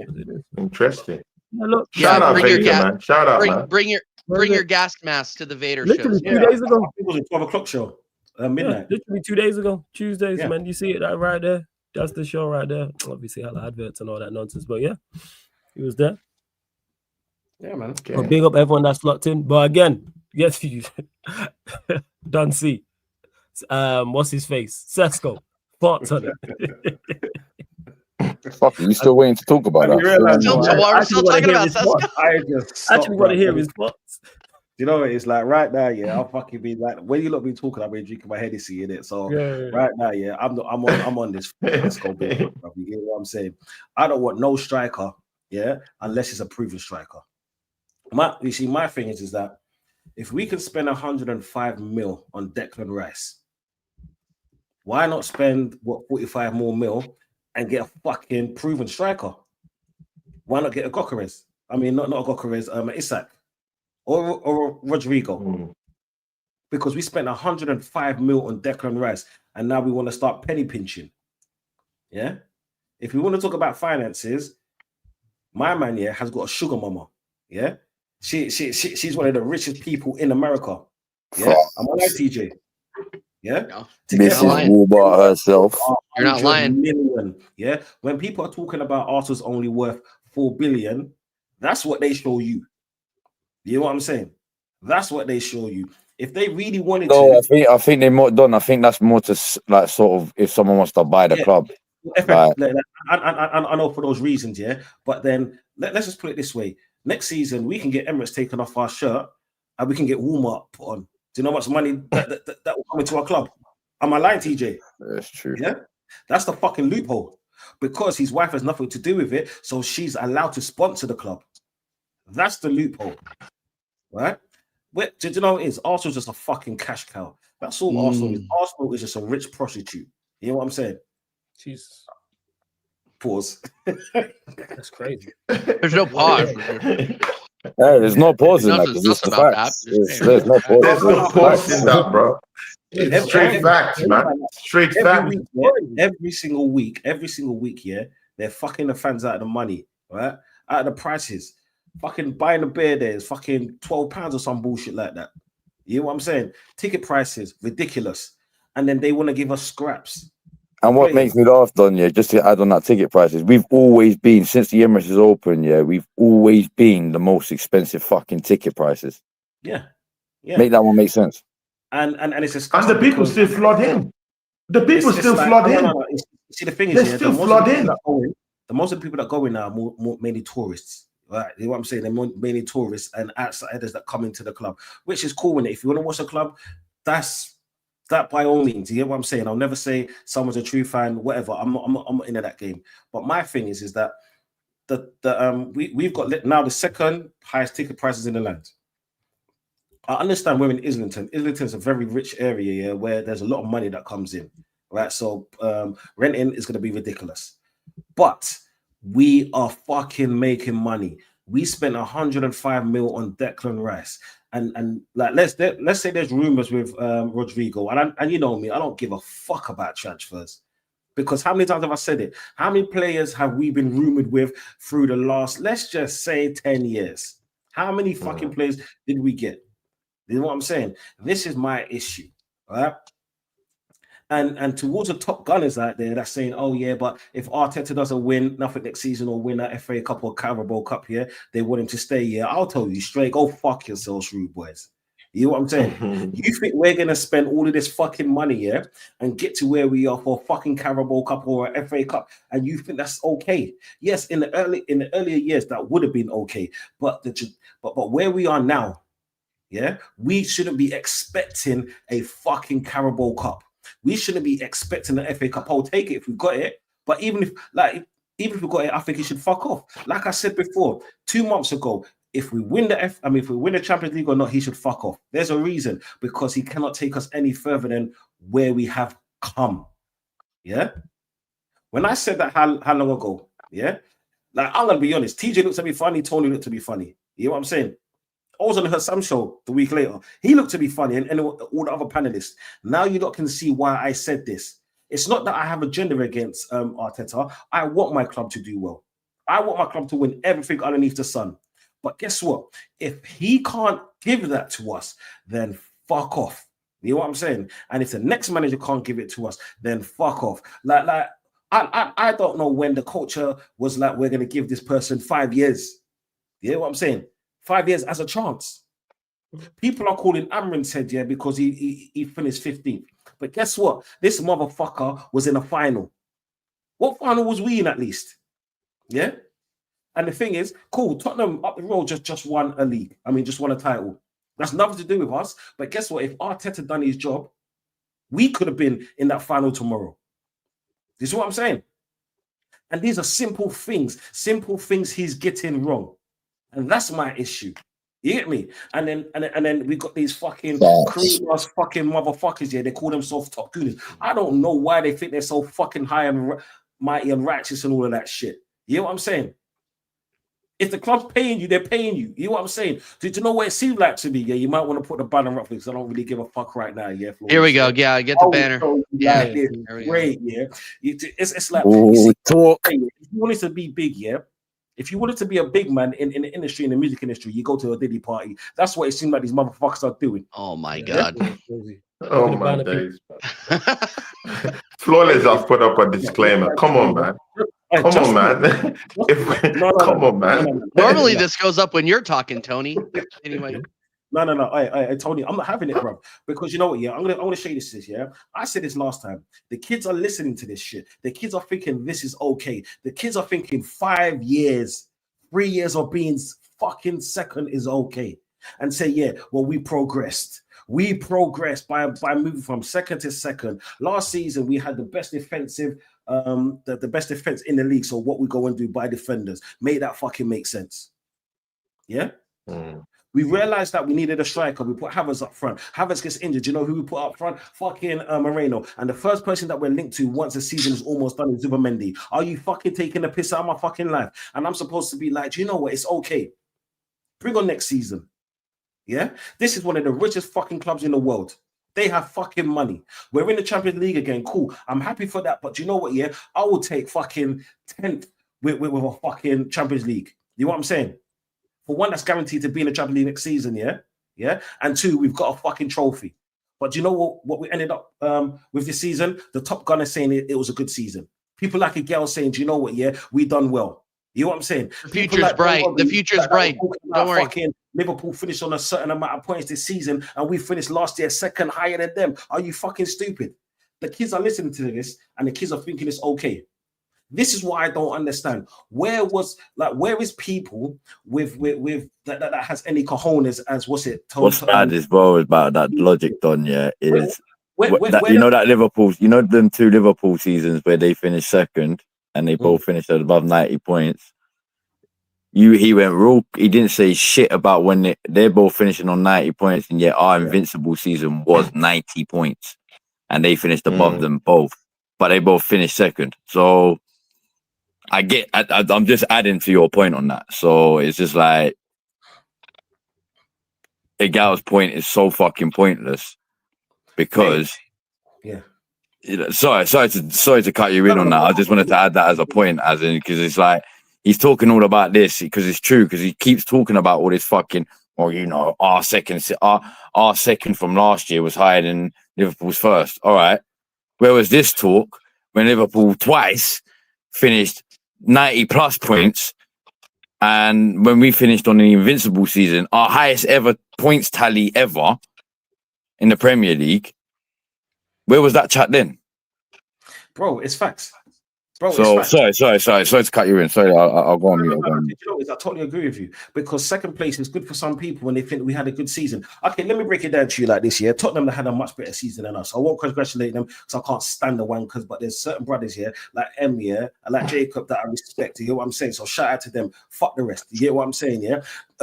Nottingham Forest had a better season than us. You know why? Because they wasn't expected to be in the fucking Europe. Yeah, they had a much better season than us. Chelsea had a better season than us. They got into what they were supposed to, even though they didn't last season, and got a fucking trophy. Yeah, fucking Crystal Palace had a much better season than us. Look who they beat in the final. Yeah, so did fucking Newcastle. And look at the teams they had to play on the way. So tell me, which team around us, did we have a better season than?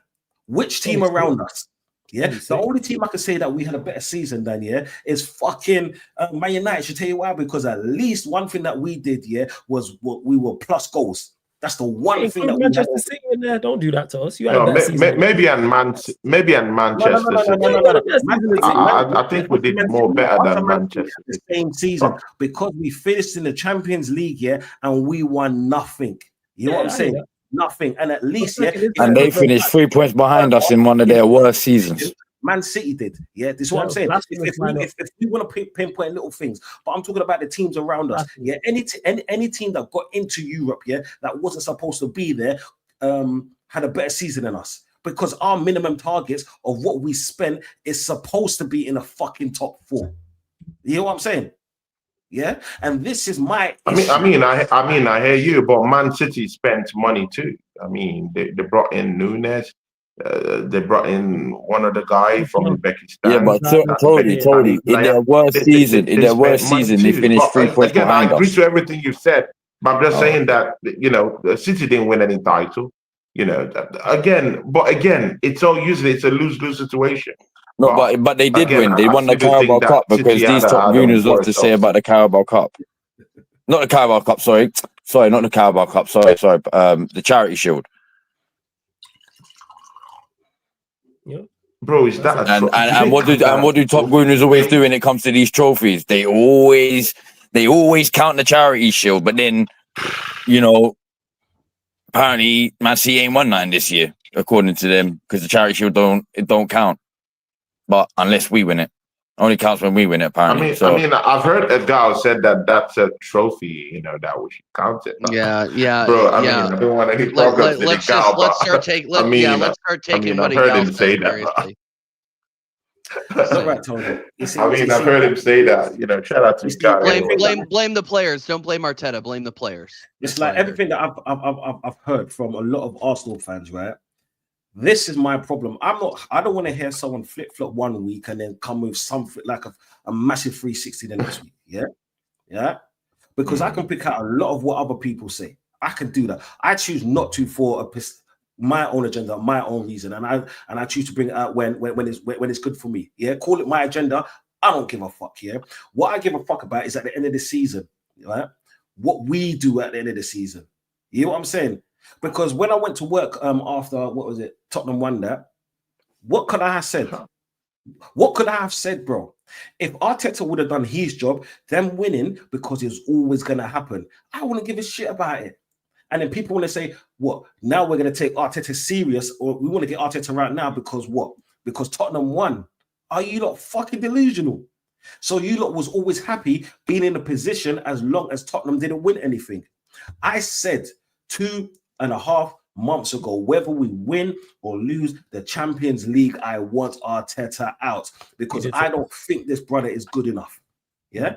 Now look at where we are. I totally agree. Look at where we are. You know what I'm saying? Because and it's a reason why I really don't give a fuck about transfers. I don't care, bro. I really don't give a shit. 2 weeks ago, me and TJ, because Tony was hiding, me and TJ was laughing at the fact that Zubimendi was gonna that could possibly come to our club. Just Zubimendi. We were fucking in hysterics because that pussy was gonna come to our club. Yeah. A week ago, it was Gokares was supposed to come to our club. Now he's linked with Juventus. I think it's Juventus. I don't want to hear rumors. Napoli, they're the three. Yeah, bro, I think I even heard Chelsea. This morning I'm hearing Liverpool. Bro, I mean, Tony, this is why I don't care about transfers. This is why I don't really give a shit about transfers. I give a shit about signings. Give me a signing. What does it take for us to get a striker? We haven't got one. We like I said before, we had £105 million Declan Rice. Therefore, we have the money, but yet we want to scrimp and scrape to get a player that's not ready made. Yeah, and then people want to say, well, Berta is fighting with Arteta. You lot still haven't told me a player, that Berta has fucking brought ready made. One player. What for Atletico Madrid? Atletico. He owns it 12 years, isn't it? He bought quite a few for them, bro. I can't think of the Madrid. Let me have a think of the Madrid squad right now because I can't think off the top of my head. Go and have a look here. He bought players that were up and coming, and then when they got to a certain levels, bigger teams bought them. So basically, he's the fucking transfer market version of Arteta. This is why I said I didn't trust him at first. Because he's giving the Arsenal fans what they want. You know what I'm saying?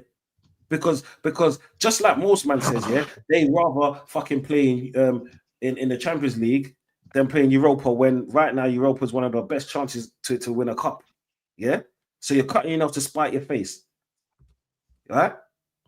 And then, these Arsenal fans are happier to fucking go on a dating show. So the only time you're gonna see man's armpits is when they're lifting up the girl's hands that they fucking chirps down. You get what I'm saying? Hey yo, I can't believe that's actually shit. Bro, this is why I say my family is the fucking Sims. And these top so-called gunners they're the ones that's co-signing this shit. This is what I'm saying. I don't know why they call themselves top gunners. You know what I'm saying? I don't know what gives them the right. If anything, we're all top gunners because we've all got our own fucking opinions. The difference is, we have our own opinions. I'm not going to say the same shit you're going to fucking find on Twitter X because I'm not even on that piece of shit. You hear me? That's good for you. That's healthy, actually. You know what I'm saying? I don't care about that stuff. What I care about is trophies. Give me a trophy at the end of the season. Yeah. And then we can talk. Liverpool won their first one. I mean, Liverpool won another one, yeah. Slot's first one. Apologies. His first one. In his first season, that most people said that we're going to finish third. Yeah? Most people, if anything, 95% of the footballing world would have said they would have finished third. But guess what? He won it. The closest thing we got to a trophy, yeah, right, is the fucking quarterfinals. Sorry, the semi-finals. The semi-finals where we shit our pants, where most man was talking about fucking Declan Rice's 2 free kicks. Yeah, cool. In isolation, yeah, there were bad boy free kicks, yeah. But where's the trophy for free kicks? It seemed like the only person that ended up with fucking a trophy at the end of the season, yeah, was David Raya. So we're gonna call him the Harry Kane of Arsenal. Are we really gonna do this? Facts. And there was other London teams who picked up trophies as well. Bro, I don't give a shit what you gotta say. You know what I'm saying? What you mean? I don't give a shit what you gotta say, bro. Yeah. Yeah, you're in 13th. Two Tonys, man. Hey, there's 2 Tonys. Oh, shit. There's 2 Tonys. Hey, people, let's be scared. Hey, that's the double the stars. Double the stars. Double the stars.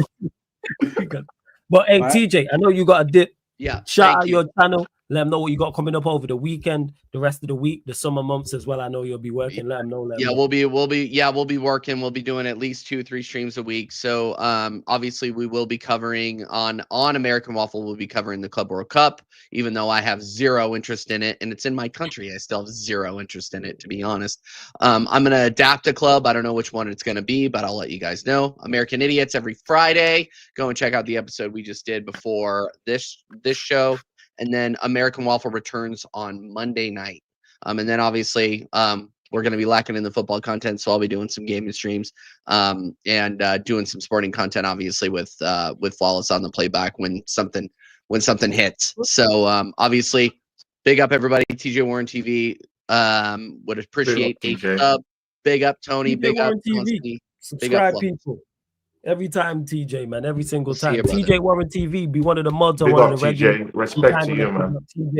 TJ's link in the chat, people. TJ Warren TV, go subscribe. If you're an Arsenal fan, go subscribe. If you support me, go subscribe because you see TJ here on a regular basis as well. Very, very good content creator. And to William, who says football, no point beaving. Yeah, man. I say, people can disagree in the chat, but poke holes in the football line argument. We don't do that here at Sarcasm City TV. We run bants, we run jokes. You hear Don C call me a pussy hole every week. You know what I'm saying? Sometimes twice a week for the past 12 months. Pussy hole. But yeah, you know what I'm saying? But be respectful. I like it when Don C says those things to Flawless, man.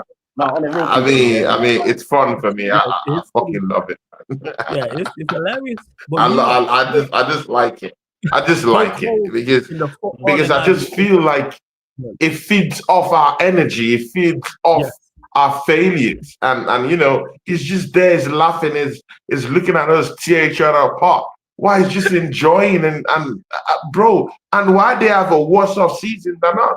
But again, see, Flawless, how about you answering Sham, who just spoke to you? I mean, he poked the bear down there. What did he say? What did Sham say? Bro, in 2021. What did he say? Just pull up what he said. It was Sham that made that statement. Just put it out. It's funny in itself. And he said, you guys are keeping Amorim. And to be very fair with you, I agree. But and to be very fair, Amorim made a end of the season statement. Bro, bunch of excuses. But again, and you guys are still keeping him. I'm not talking of you per se. I'm just saying of course, many Manchester United fans don't think that he should go. They think he's a victim of circumstances or something like that. But again, I mean, I'm not gonna stick my mouth into what doesn't concern me because that Man United issue, man. Yo, that's crazy. Okay, boy. Okay, pause. Hey, yo. Yo. It is crazy. That is okay. But to your point, to Sham's point, I agree with what Sham said. Jam spot on. The fact that this manager's still here is a travesty. The fact that fans still back this manager is a travesty. But nothing surprises me. No, it don't surprise me. These lot back, we finished 15th, and people are advocating and backing the team. We just finished 15th, had our worst ever Premier League season, and people will argue me down about players, in particular Bruno, and talk about how great he is and how he's a game winner. How great he is. So how many games did he win? What are we talking about here? What is going on? That's like me, someone saying to you, hey, I'm a top wingman. Man will get you, y'all don't worry about it. And you go out and they get 0. You're not a top wingman, then, are you? Ryan. You're not a top wingman. You know what I'm saying? Like, I'm a top wingman because I've got Ryan here. That's how great of I'm a wingman. It's a waste, man. You know I'm saying? That's how it's a waste, man. Not a winger. Not a winger at all. That's a waste, man. Ryan, you not though, Ryan. The guy you said this shit. Can I just say, the 2 girls below us are looking 16 out of 10s today, both of them. Brother, what's that? What's that, brother? Yo, that clip is classic. You have to bring that back, yo. That clip is classic. And yeah, people advocate for a team that finished 15th. We're fucking 15th. It's on the. We're 15th. We are 15th, sir. Yo, that's a great clip. Sorry. We're fucking 15th. It's on the. We're 15th. We are 15th, sir. Yeah, 15th. So shook. Nah, you know why? Because he was on the stool. Got trips to go push him off. That's why. He thought he was gonna push him off the stool. He thought he was gonna push him off the stool. That's what it is. He thought you know what I'm saying? He thought he was gonna push. But all jokes aside, it's like that. So to Tony's point about the manager, is because fans see the badge. So whether it's the Manchester United badge or the Arsenal badge or who, there's fans who take fandom and it stands, who will back whatever happens at the club simply because they support the football club. United could get on my life. United could get relegated, and people would still back players. United, I go one further. United could get relegated to the Championship, relegated again to League One, and people will still back the players. We got beat 5-0 at home to Liverpool, 5-0 on that home patch to arch rivals, and people still back the manager. Yeah, Gary Neville was on TV, still backing the manager. We just got packed up 5-0 at Old Trafford by our arch rivals. And there was people still in my comment section on social still backing Ollie. So there is some people have, like, they say, oh, people, everyone has the, what's the word I'm looking for? The phrase I'm looking for. People have where they get to the end is what I'm trying to say. I can't think of the phrase right now. Where people get to, people have no end to the tether. Some people have there's certain fans who have no tether. I think we could be in the National League. We could drop all the way down the footballing pyramid from the Premier League, Championship, League One, League Two, and be in the Conference League, and people would still back these players. There's no tether. We've seen the worst. We've seen the worst of the worst. You know what I'm saying? We've seen, and people would still tell you about Bruno. No, I get that, and it's bad because that's what's killing. That's what's actually killing football. It's like your club. There's no standards anymore. This is not the Man United that, let's say, I grew up beefing with. This is not the Man United like okay, cool. Like, we all know football moves on, right? Football always moves on, but United has always been that club to stay relevant. This is why this is the biggest shock in football, because Man United through the years have always been relevant. If they're not winning a title, they're at least competing. Minimum targets, at least competing. So for you lot to finish in 15th, bro. Yeah. Let me say that once again, blood. For you, man, to finish in 15th, blood. Yeah? We're fucking 15th. It's on the. We're 15th. We are 15th, sir. Sorry, that clip is damn. Bro, the child in me, yeah. The child, the dog saying this. That was praying for this so many years, right? This is why God answers prayers. It might not come today, it might not come tomorrow, yeah. But it has come, right? No. All jokes aside, yeah. All jokes aside. You see, this 15th place, this is on Amran. this is like I've said it one time, I've said it so many times. This is on Amran because like when people say yeah, but then he doesn't have his own players. I get that, yeah. But who was it? The Crystal Palace. What's his name? Oliver Grisner, yeah. Oh, Glasgow. He didn't have his own players. Look where he finished. You know what I'm saying? Slot didn't have his own players, and he won the fucking league. Huh? Like don't get me wrong.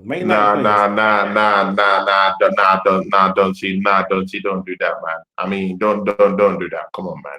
Liverpool had up to nearly 5 to 6 world-class players. That's a different conversation with Manchester Okay, Tony, United. where did you have? They have no world-class players at all.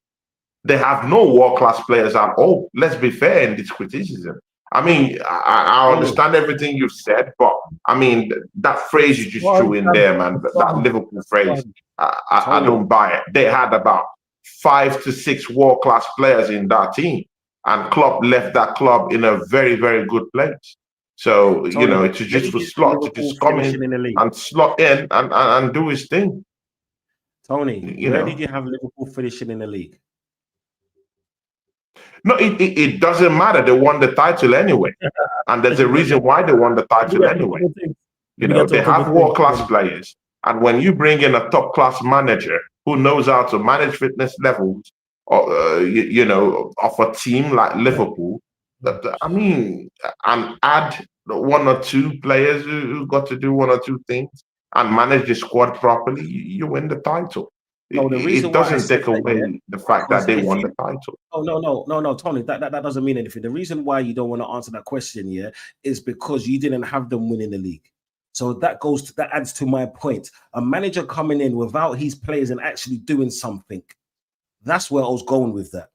Yeah. Because I didn't have Liverpool winning. That's what I said. I understand where you're going to, but I feel it's just overdrawn with that. That analogy is just totally overdrawn because Liverpool is in a totally good place. Bro, Man United, the jacuzzis are leaking, the roofs are leaking. Bro, everything is old, the players are trash. Bro, everything is bad. There's everything wrong, yeah, with the modern day football, yeah. It has happened to Manchester United. Liverpool wasn't in that place. They were in that situation. They didn't have to fight that battle that Man United was fighting. So it's not just on field, they're fighting battles outfield. They're battling ownership problems. They're battling lots of stuff. So comparing it to Liverpool and Slot winning that title, I think it's a little bit overdrawn. But again, I mean, you don't see. I mean, season, you know, I remember you do what you like. And then you saying that Liverpool are past it. Van Dijk is not the player that he used to be. Trent can't score. Salah is washed up. Bro, I didn't say that, bro. Not me. It wasn't me, bro. It wasn't me. As well, say the same thing. It wasn't me, bro. Say that Slot needs some time. I heard so many people say, "Fucking Slot is not gonna win this league this year." Yeah, I even heard. I never said that. I never said that. I said Slot has to prove himself. I said Slot has to prove himself. And again, he has proved himself good and okay. He has proved himself good and okay. Even Liverpool fans never even thought that they were going to win the league. Let's get this correctly. Before they started running away with the league. People like Lex were not here to say we're going to win the league. No, he didn't have the balls to say that. No, he did. At the start of the season. Ask him, he's here. He didn't say that because, bro, I knew what Lex said at the start of the season. He never said that. Even Monts would tell you, Monts is your guy. Monts would tell you, we're not going to win the league this season. He said it multiple times. No, you said it. So I have many Liverpool fans saying, who said it? We're never going to win the league. You know who said they said it? Barnes and Pop said it. They said it from the start of the season. They was on it. They said who? Bayesian Reds TV. Bayesian Reds TV, Barnes and Pops. Okay, Bayesian. Okay, yeah, but Monts didn't say that. Monts didn't say that. Me and Monts had a show together. Yeah, he didn't say that. Lex did not say. I'm 100% sure that Lex never said that. Lex didn't say that. So I mean, let's don't compare them together. Let me get to this anyway. I hear every other point you said, but I mean that Liverpool one. I mean, let's don't overdraw it, man. Tony. Let me get to the super chats. Big up. Lex says you're lucky Yeah, man. Fernandes don't want to send you to the gulag. Hey, you lucky exactly because man are trying to pull up. Big up to Lex. Big up Jay Socials as well, because we'll end on this one very, very shortly. The stream where he says, "Hey, appreciate the super chat, Jay. Appreciate it." Says to the Arsenal fans, I Big up, understand. Jay. I get your frustrations with Arteta, but what manager at the moment do you believe can make Arsenal much better? I don't think there's many. We'll start with you, Dunsey. Thoughts? Who do you think can make him better? Sorry, say that again. Who do I think that can make you better? Yeah, that's what he's saying. He said, "What managers do you think can make you better?" Fucking know anyone but Arteta, it seems. Someone with a fucking spine. Yeah. Do I think Inzaghi can make us better? I don't know. Do I think Ancelotti can make us better? I don't know. Who's in Brazil? Do I think who else is there? Like Diego Simeone can make us better? I really don't know. Yeah, honestly, I really don't know. All I know is I want this fucking piece of shit out my fucking club. That's all I know. Right? And then anyone that wants to go and say, guess what? But who is out there? Who are we gonna buy? This pussyo is on 15 million a year. He's treating Arsenal like they are the fucking job center. You know what I'm saying? My man is stealing money. You get me? He is stealing money. Yeah, I don't care. He is paid 15 mil a year. You're telling me as the second or the third highest paid manager in Europe, we can't tempt someone else with 15 million a year? Yeah, I don't know, because how much did Ancelotti make last year? 5 mil. Paid a lot. Yeah, Simeone about 4 mil. Yeah, Inzaghi. I think he's one of the few might be high. He's right. He's one of the highest paid in Europe. If not the highest paid, man. He's one of the highest in Europe. Yeah. I can't figure the numbers, but my point is, if we are paying a manager that has won a fucking FA Cup and said 2 charity shields is a cup, 50 million a year, could you imagine how much they're going to pay to get a fucking proper manager?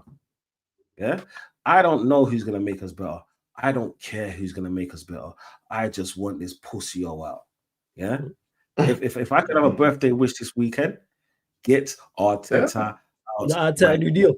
First. Oh, fuck yourself. Oh, it's your birthday this weekend, bro. Anyways, don't stop me up again. No, it's actually my birthday on Tuesday, yeah. Man, wish I'm in London right now, man. You know, bro, come up to the place and you know, have a drink on your head. Yeah, it is. Tony, floor to you as well. Manager, what manager you think makes us? What managers do you believe make Arsenal better? Bro, Conte has just won the Italian Serie A. Right now, Napoli wants to let him go. Go and test the waters for Conte. I mean, he might not be your stereotypical Arsenal-like kind of manager, but if there's anything he can do, it's winning trophies. I mean, he's won at Chelsea, he's won the Premiership, so it's Premiership trophy. He's won in the Italian Serie A. I mean, he's done it at the highest stage. So, I mean, what's bad with going to get him? What's bad with Nagelsmann? Bro, I'll take Nagelsmann. I'll tempt him away from Germany and bring him down here and give him the structure and the apparatus he needs to take this thing further. Guys, I'm not going to sit down here and tell you, and this is me, yeah? I like being fair. I'm not going to sit down here and tell you Arteta didn't do anything for this football club. I'm not going to say that. He's done where his powers to do anything for this football club has reached. This is what he knows. This is where his knowledge ends for the football club. He can't take us further. Let's just put it into perspective, like just like Liverpool, yeah? Have your own Brendan Rodgers. Let's just put it like that. Arteta is our own Brendan Rodgers. It can't get us over the line, but it was just that guy to come and do the dirty job, clean up the old mess we had in the first place, and then just, go away, sail onto the sunset, and just enjoy your life. Enjoy the millions of pounds you've gotten from Arsenal. Just go and enjoy it with your wife. I mean, don't be like Pep Guardiola, who has gained the whole world but losing the grip of his own family.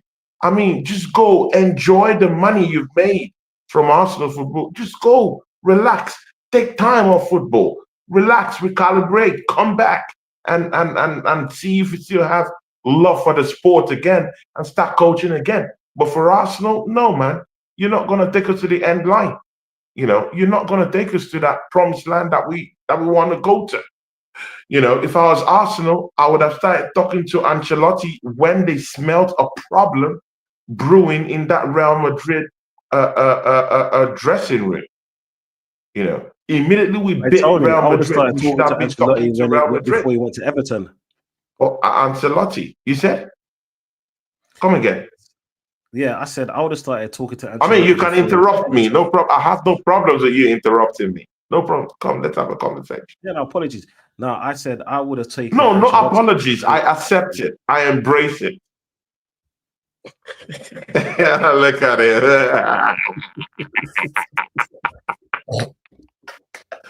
Get what you want to say out, brother. Get what you want to say out, man. I'm a nice guy. Come on, man. I'm a nice guy. No, I'm just saying. No. I said I would have said, forget talking to Ancelotti when he was at Real Madrid. I would have started talking to him when he was before he went to Everton. Yeah, I just remember that was around the time when we got Arteta, right? And right now, I don't think I would even take Ancelotti. You know what I'm saying? Like, we need something different. We need something new. Yeah, we've got a system. Well, I don't know what kind of system it is. It's a yo-yo system, but it's like an Inzaghi, like Allegri. I'm back. That, you know what I'm saying?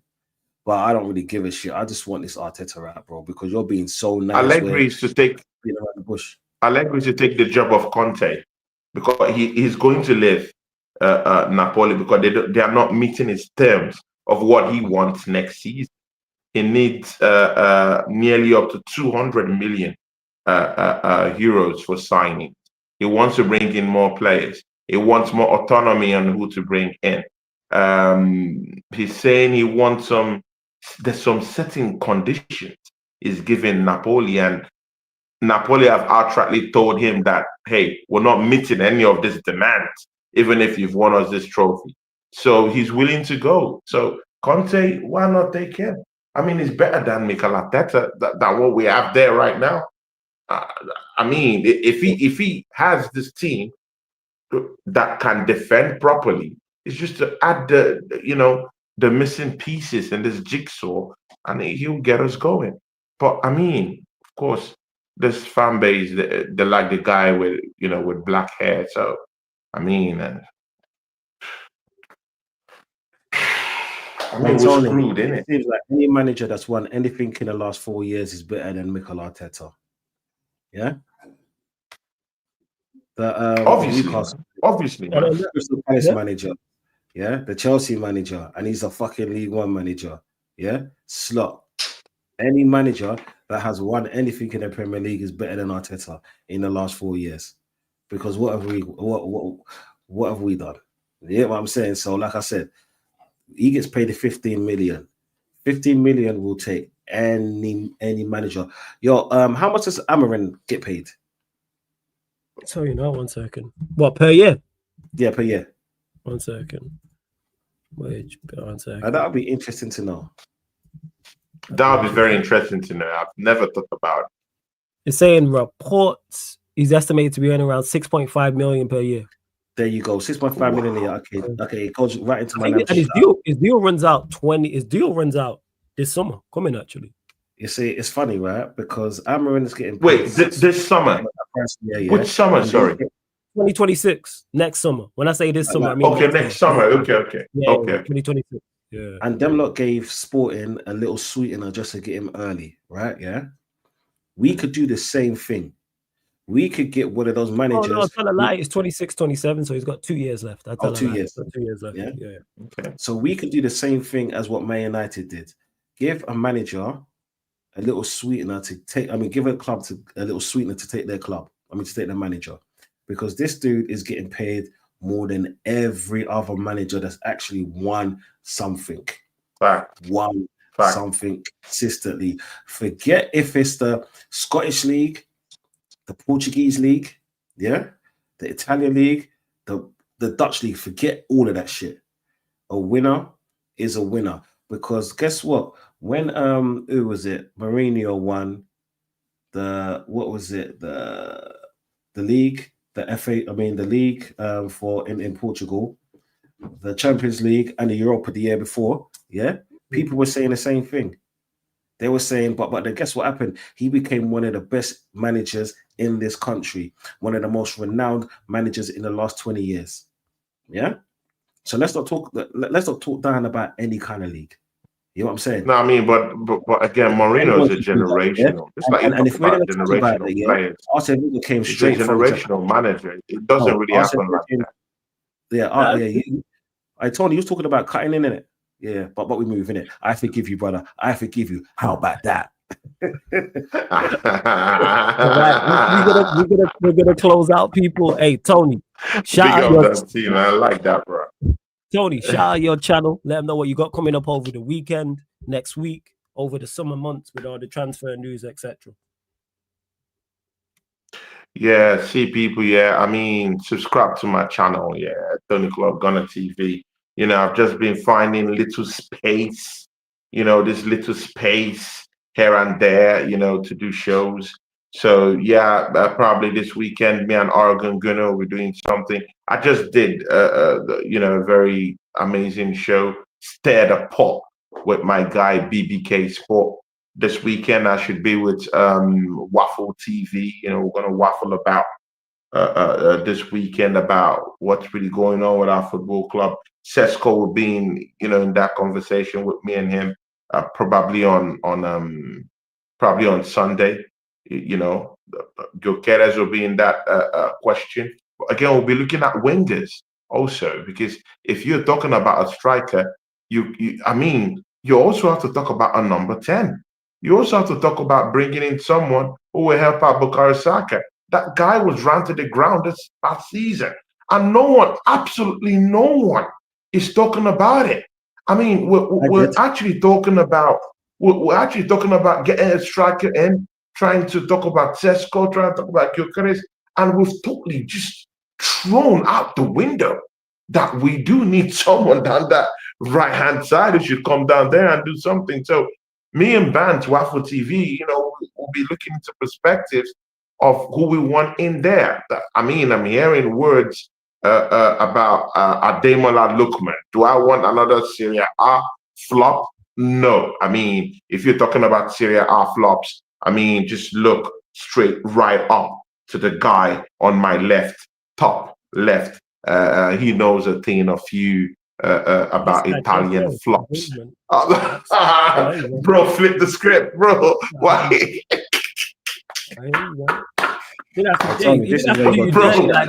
Bro, you have to put this on your clip. You have to clip this up, my brother, man. You have to, bro. This has to go straight to your Instagram clip, my brother, man. See ya, people. So me and Waffle TV, you know, we'll look into perspectives about this. You know, we're hearing about Ademola Lookman. Is it the best guy we should be bringing to the football club? We'll talk about that. But I'm also hearing we're linked to Leroy Sané. I like the guy. Premiership proven. He's still got that pace in him. But again, let's see. He's out there on the free. I'm hearing that Tottenham even wants him. So instead of him to come dunk on us, because he's still got that pace, he's still got that power, he's still got the ability to do one or two stuff. So why can't we just get him? Even if we're trying to penny pinch, he's still got something in it. You know, he could do a job or two and then go get a Rodrigo. So imagine having a three-pronged attack with Bukayo Saka, Gyökeres or a Sesko, and a Rodrigo. Just imagine that kind of attack. And then you can bring in maybe a Kai Havertz from the bench, or you know, something like that with a Leroy Sané. So I mean, I'm just saying, man. I'm just having dreams right here, man. You know, come on, man. what will be Tony, with hey, our people, dreams. subscribe to. There's nobody in See this ya, space like people. Tony. Subscribe Tony to the Clark, Gunner channel. TV. So me, Waffle TV, and of course Don T can come into the fray if he wants. I mean, he needs no invite to my channel. I mean, he could bruise out anytime he likes. He needs no IDs, no checks down there, no ICE checks, no immigration quotas down there, Just pop in, Tony, I need the link, and he gets in. So big up to everyone. Please, people, subscribe to the channel. And I would say this for Flawless. Flawless just opened a new Instagram page for clips. So guys, make sure you subscribe to the new Instagram page where he will be putting most of the clips from every Sarcasm TV show, mostly ours. I saw one that I really liked today with Cam, and immediately I hardly even post stuff like that as quick as that. My brother Master just saw it immediately, bro, because Cam is our guy. Happy birthday to Cam. This weekend, don't see his birthday. See, God bless all these people. Don't see great partner down here, man. I mean, we love you down here, my brother, man. Grow with grace, grow with everything you ever wanted in life. I know you already have that, but I mean, God's presence in your life, my brother, man. It's all love. And see people, subscribe to Flawless Sarcasm TV and show me some love on Tony Clark on the TV. Big up to you people. Peace. Already know. So yes, you lot, make sure you subscribe to Tony's channel, Tony Claude Gunner TV. Tony's channel, TJ's channel, all links are underneath in the description, not just on this live stream, every live stream. So that's Tony Claude Gunner TV, that's TJ Warren TV as well. And the clips page that Tony just mentioned, the YouTube channel, Sarcasm City TV Clips, is in the title. So click the link and it's all the shows on the channel, various times, various clips. Prime will put up and we're putting out a clip a day. So it's random stuff. It's not themed. It's not just United. It's not just Arsenal. It's not just Liverpool. It's not just Chelsea. It's all the best and funniest moments. Like I'm putting out a clip. We're going to premiere one. We're going to redirect over to the channel as well. Got a great one for you, man. Like, don't see you going to love this one in particular, man. It's a great clip, I'm telling you. But make sure you run up the likes right here. Hit the subscribe button.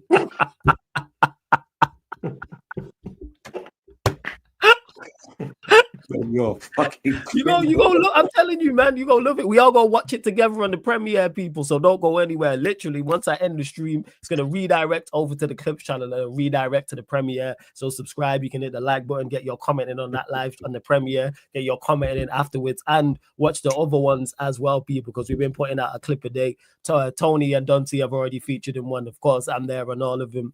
Yardman show. Wells has been on the fan calling show was the one today as well, and this one we gonna launch also. But big up to everyone, man, that's been here. Big up to all the new people. Big up to all the regulars. Big up to all the members of the channel. Links in the pinned comment for the membership. Big up to all the mods. Everyone who super chatted. Big up to Gav. Everyone who came over from the Gav Goes In channel as well. Shout out to Lex for all the super chats. LJ for the super chat as well. J Socials for the super chat. Sham, you said, I'm glad I subscribed to Sarcasm City TV today. 2 good streams. Big up. And we're live every day. This is to Sham and anyone else who's Big up, Sham. We are Big up, live Sham. every day. And if your team, if you're one of the big 6 supporters, your team has a show and we'll get mentioned. We discuss also. Big up, Sham. I like the energy, man. Big up. Yeah, man. Sham's really showed support, man. Big up to Sham. I say LJ certified. Gunner G. Like I said, make sure AJB as well. Everyone, man, who's been locked in. Why not? I see you also, man. Shout out to everyone. Shout out to everyone supporting Sarcasm City TV. Recently just hit 15K on there, so it's rolled to 16K. The Clips channel, Tony already mentioned it. It's at Sarcasm City TV Clips on Instagram, SCTV Clips on Twitter. So that's Sarcasm City TV Clips on Instagram, SCTV Clips on Twitter, X. You can see That's Me Flawless at Sarcasm City TV. That's Me Flawless, of course. My socials, you can find Dunsey and Tony on their socials as well through Mind People. Oh yeah, man, big up, man. You lot absolute real ones. Like I said, please get over to the Sarcasm City TV playback as well. Make sure you head over there. I said it's premiere for 5, but what was I gonna say? Any signings, Dunsey, you want to see? But actually, you said you don't care. But any signings that will make you change your mind? Is there a game-changing signing out there that you go, hey, if we to sign such and such, despite the shortcomings of the manager, and you think the club, anyone you go, if we get him, that's a serious statement of intent. Do you know, it's not really signings. If we got multiple signings, okay. Multiple signings, because I'll take multiple signings over one signing all day long. If we got a striker, which we need, a number 10, a left wing, a right wing, and let's say someone to play to, let's say a Zubimendi, then we're talking. If we don't do even half of that, I don't really give a shit, bro. You know me, like on to 2027, innit? The stars won't align. Mate, the stars are falling. The stars are the stars might be on the pitch. I know, let me not forget this as well. One more thing. I know I fired a lot of information at you lot, but you lot are very intelligent people. This show, all the other shows you see on the channel are available on all audio platforms as well. So Spotify, iTunes, SoundCloud. If you prefer to listen to your podcast audio only, maybe you're cooking, maybe you're cleaning, maybe you're driving, maybe you're lying out somewhere and looking up at the stars in the sky, people, and you just want the audio one because you don't want YouTube using up all your data. If you're on Spotify, type in Sarcasm City TV, hit the follow button, hit the 5-star us on Spotify. Same with iTunes, Apple Podcasts. If you have an iPhone, iTunes is already on the phone. Just click it and 5-star us on there, even if you don't listen, people. SoundCloud, or like I said, wherever you listen to podcasts, we're back. Tomorrow, we'll start over in the playback, where it's the Champions League final, people. I'll probably start 30 minutes before kickoff. PSG versus Inter Milan, that watch along. Then we're back live on here, 10:30 p.m. UK time, of course, if there's no extra time or penalties in the game. So yeah, we'll be over it, and then we'll be back on there 10:30 p.m. sports Q&A, and then following that hour 11:30 p.m. Premier League podcast Yardman edition. So I'll be with Lex Kaneki and Javon as well. And then there is an NBA game tomorrow as well. Yeah, game 6, people. Game 6 in the NBA of the Indiana Pacers versus the New York Knicks, people. So the Knicks trying to stay in the series and take it to a game 7. The Indiana Pacers trying to close out the series and make it to the finals versus the Thunder. So if you're an NBA fan, get over to the playback. But we're going to close out because this premiere is going to start very, very shortly. It's going to take you directly there. So I'll see you lot over there. But run up the likes on here. Hit the subscribe button. This has been the Manchester United Arsenal podcast. Mandem United pod meets the Gunner Talk from the Arsenal pod live on the Sarcasm City TV YouTube. Thank you very much for tuning in. Peace out. Peace. I'll tell you.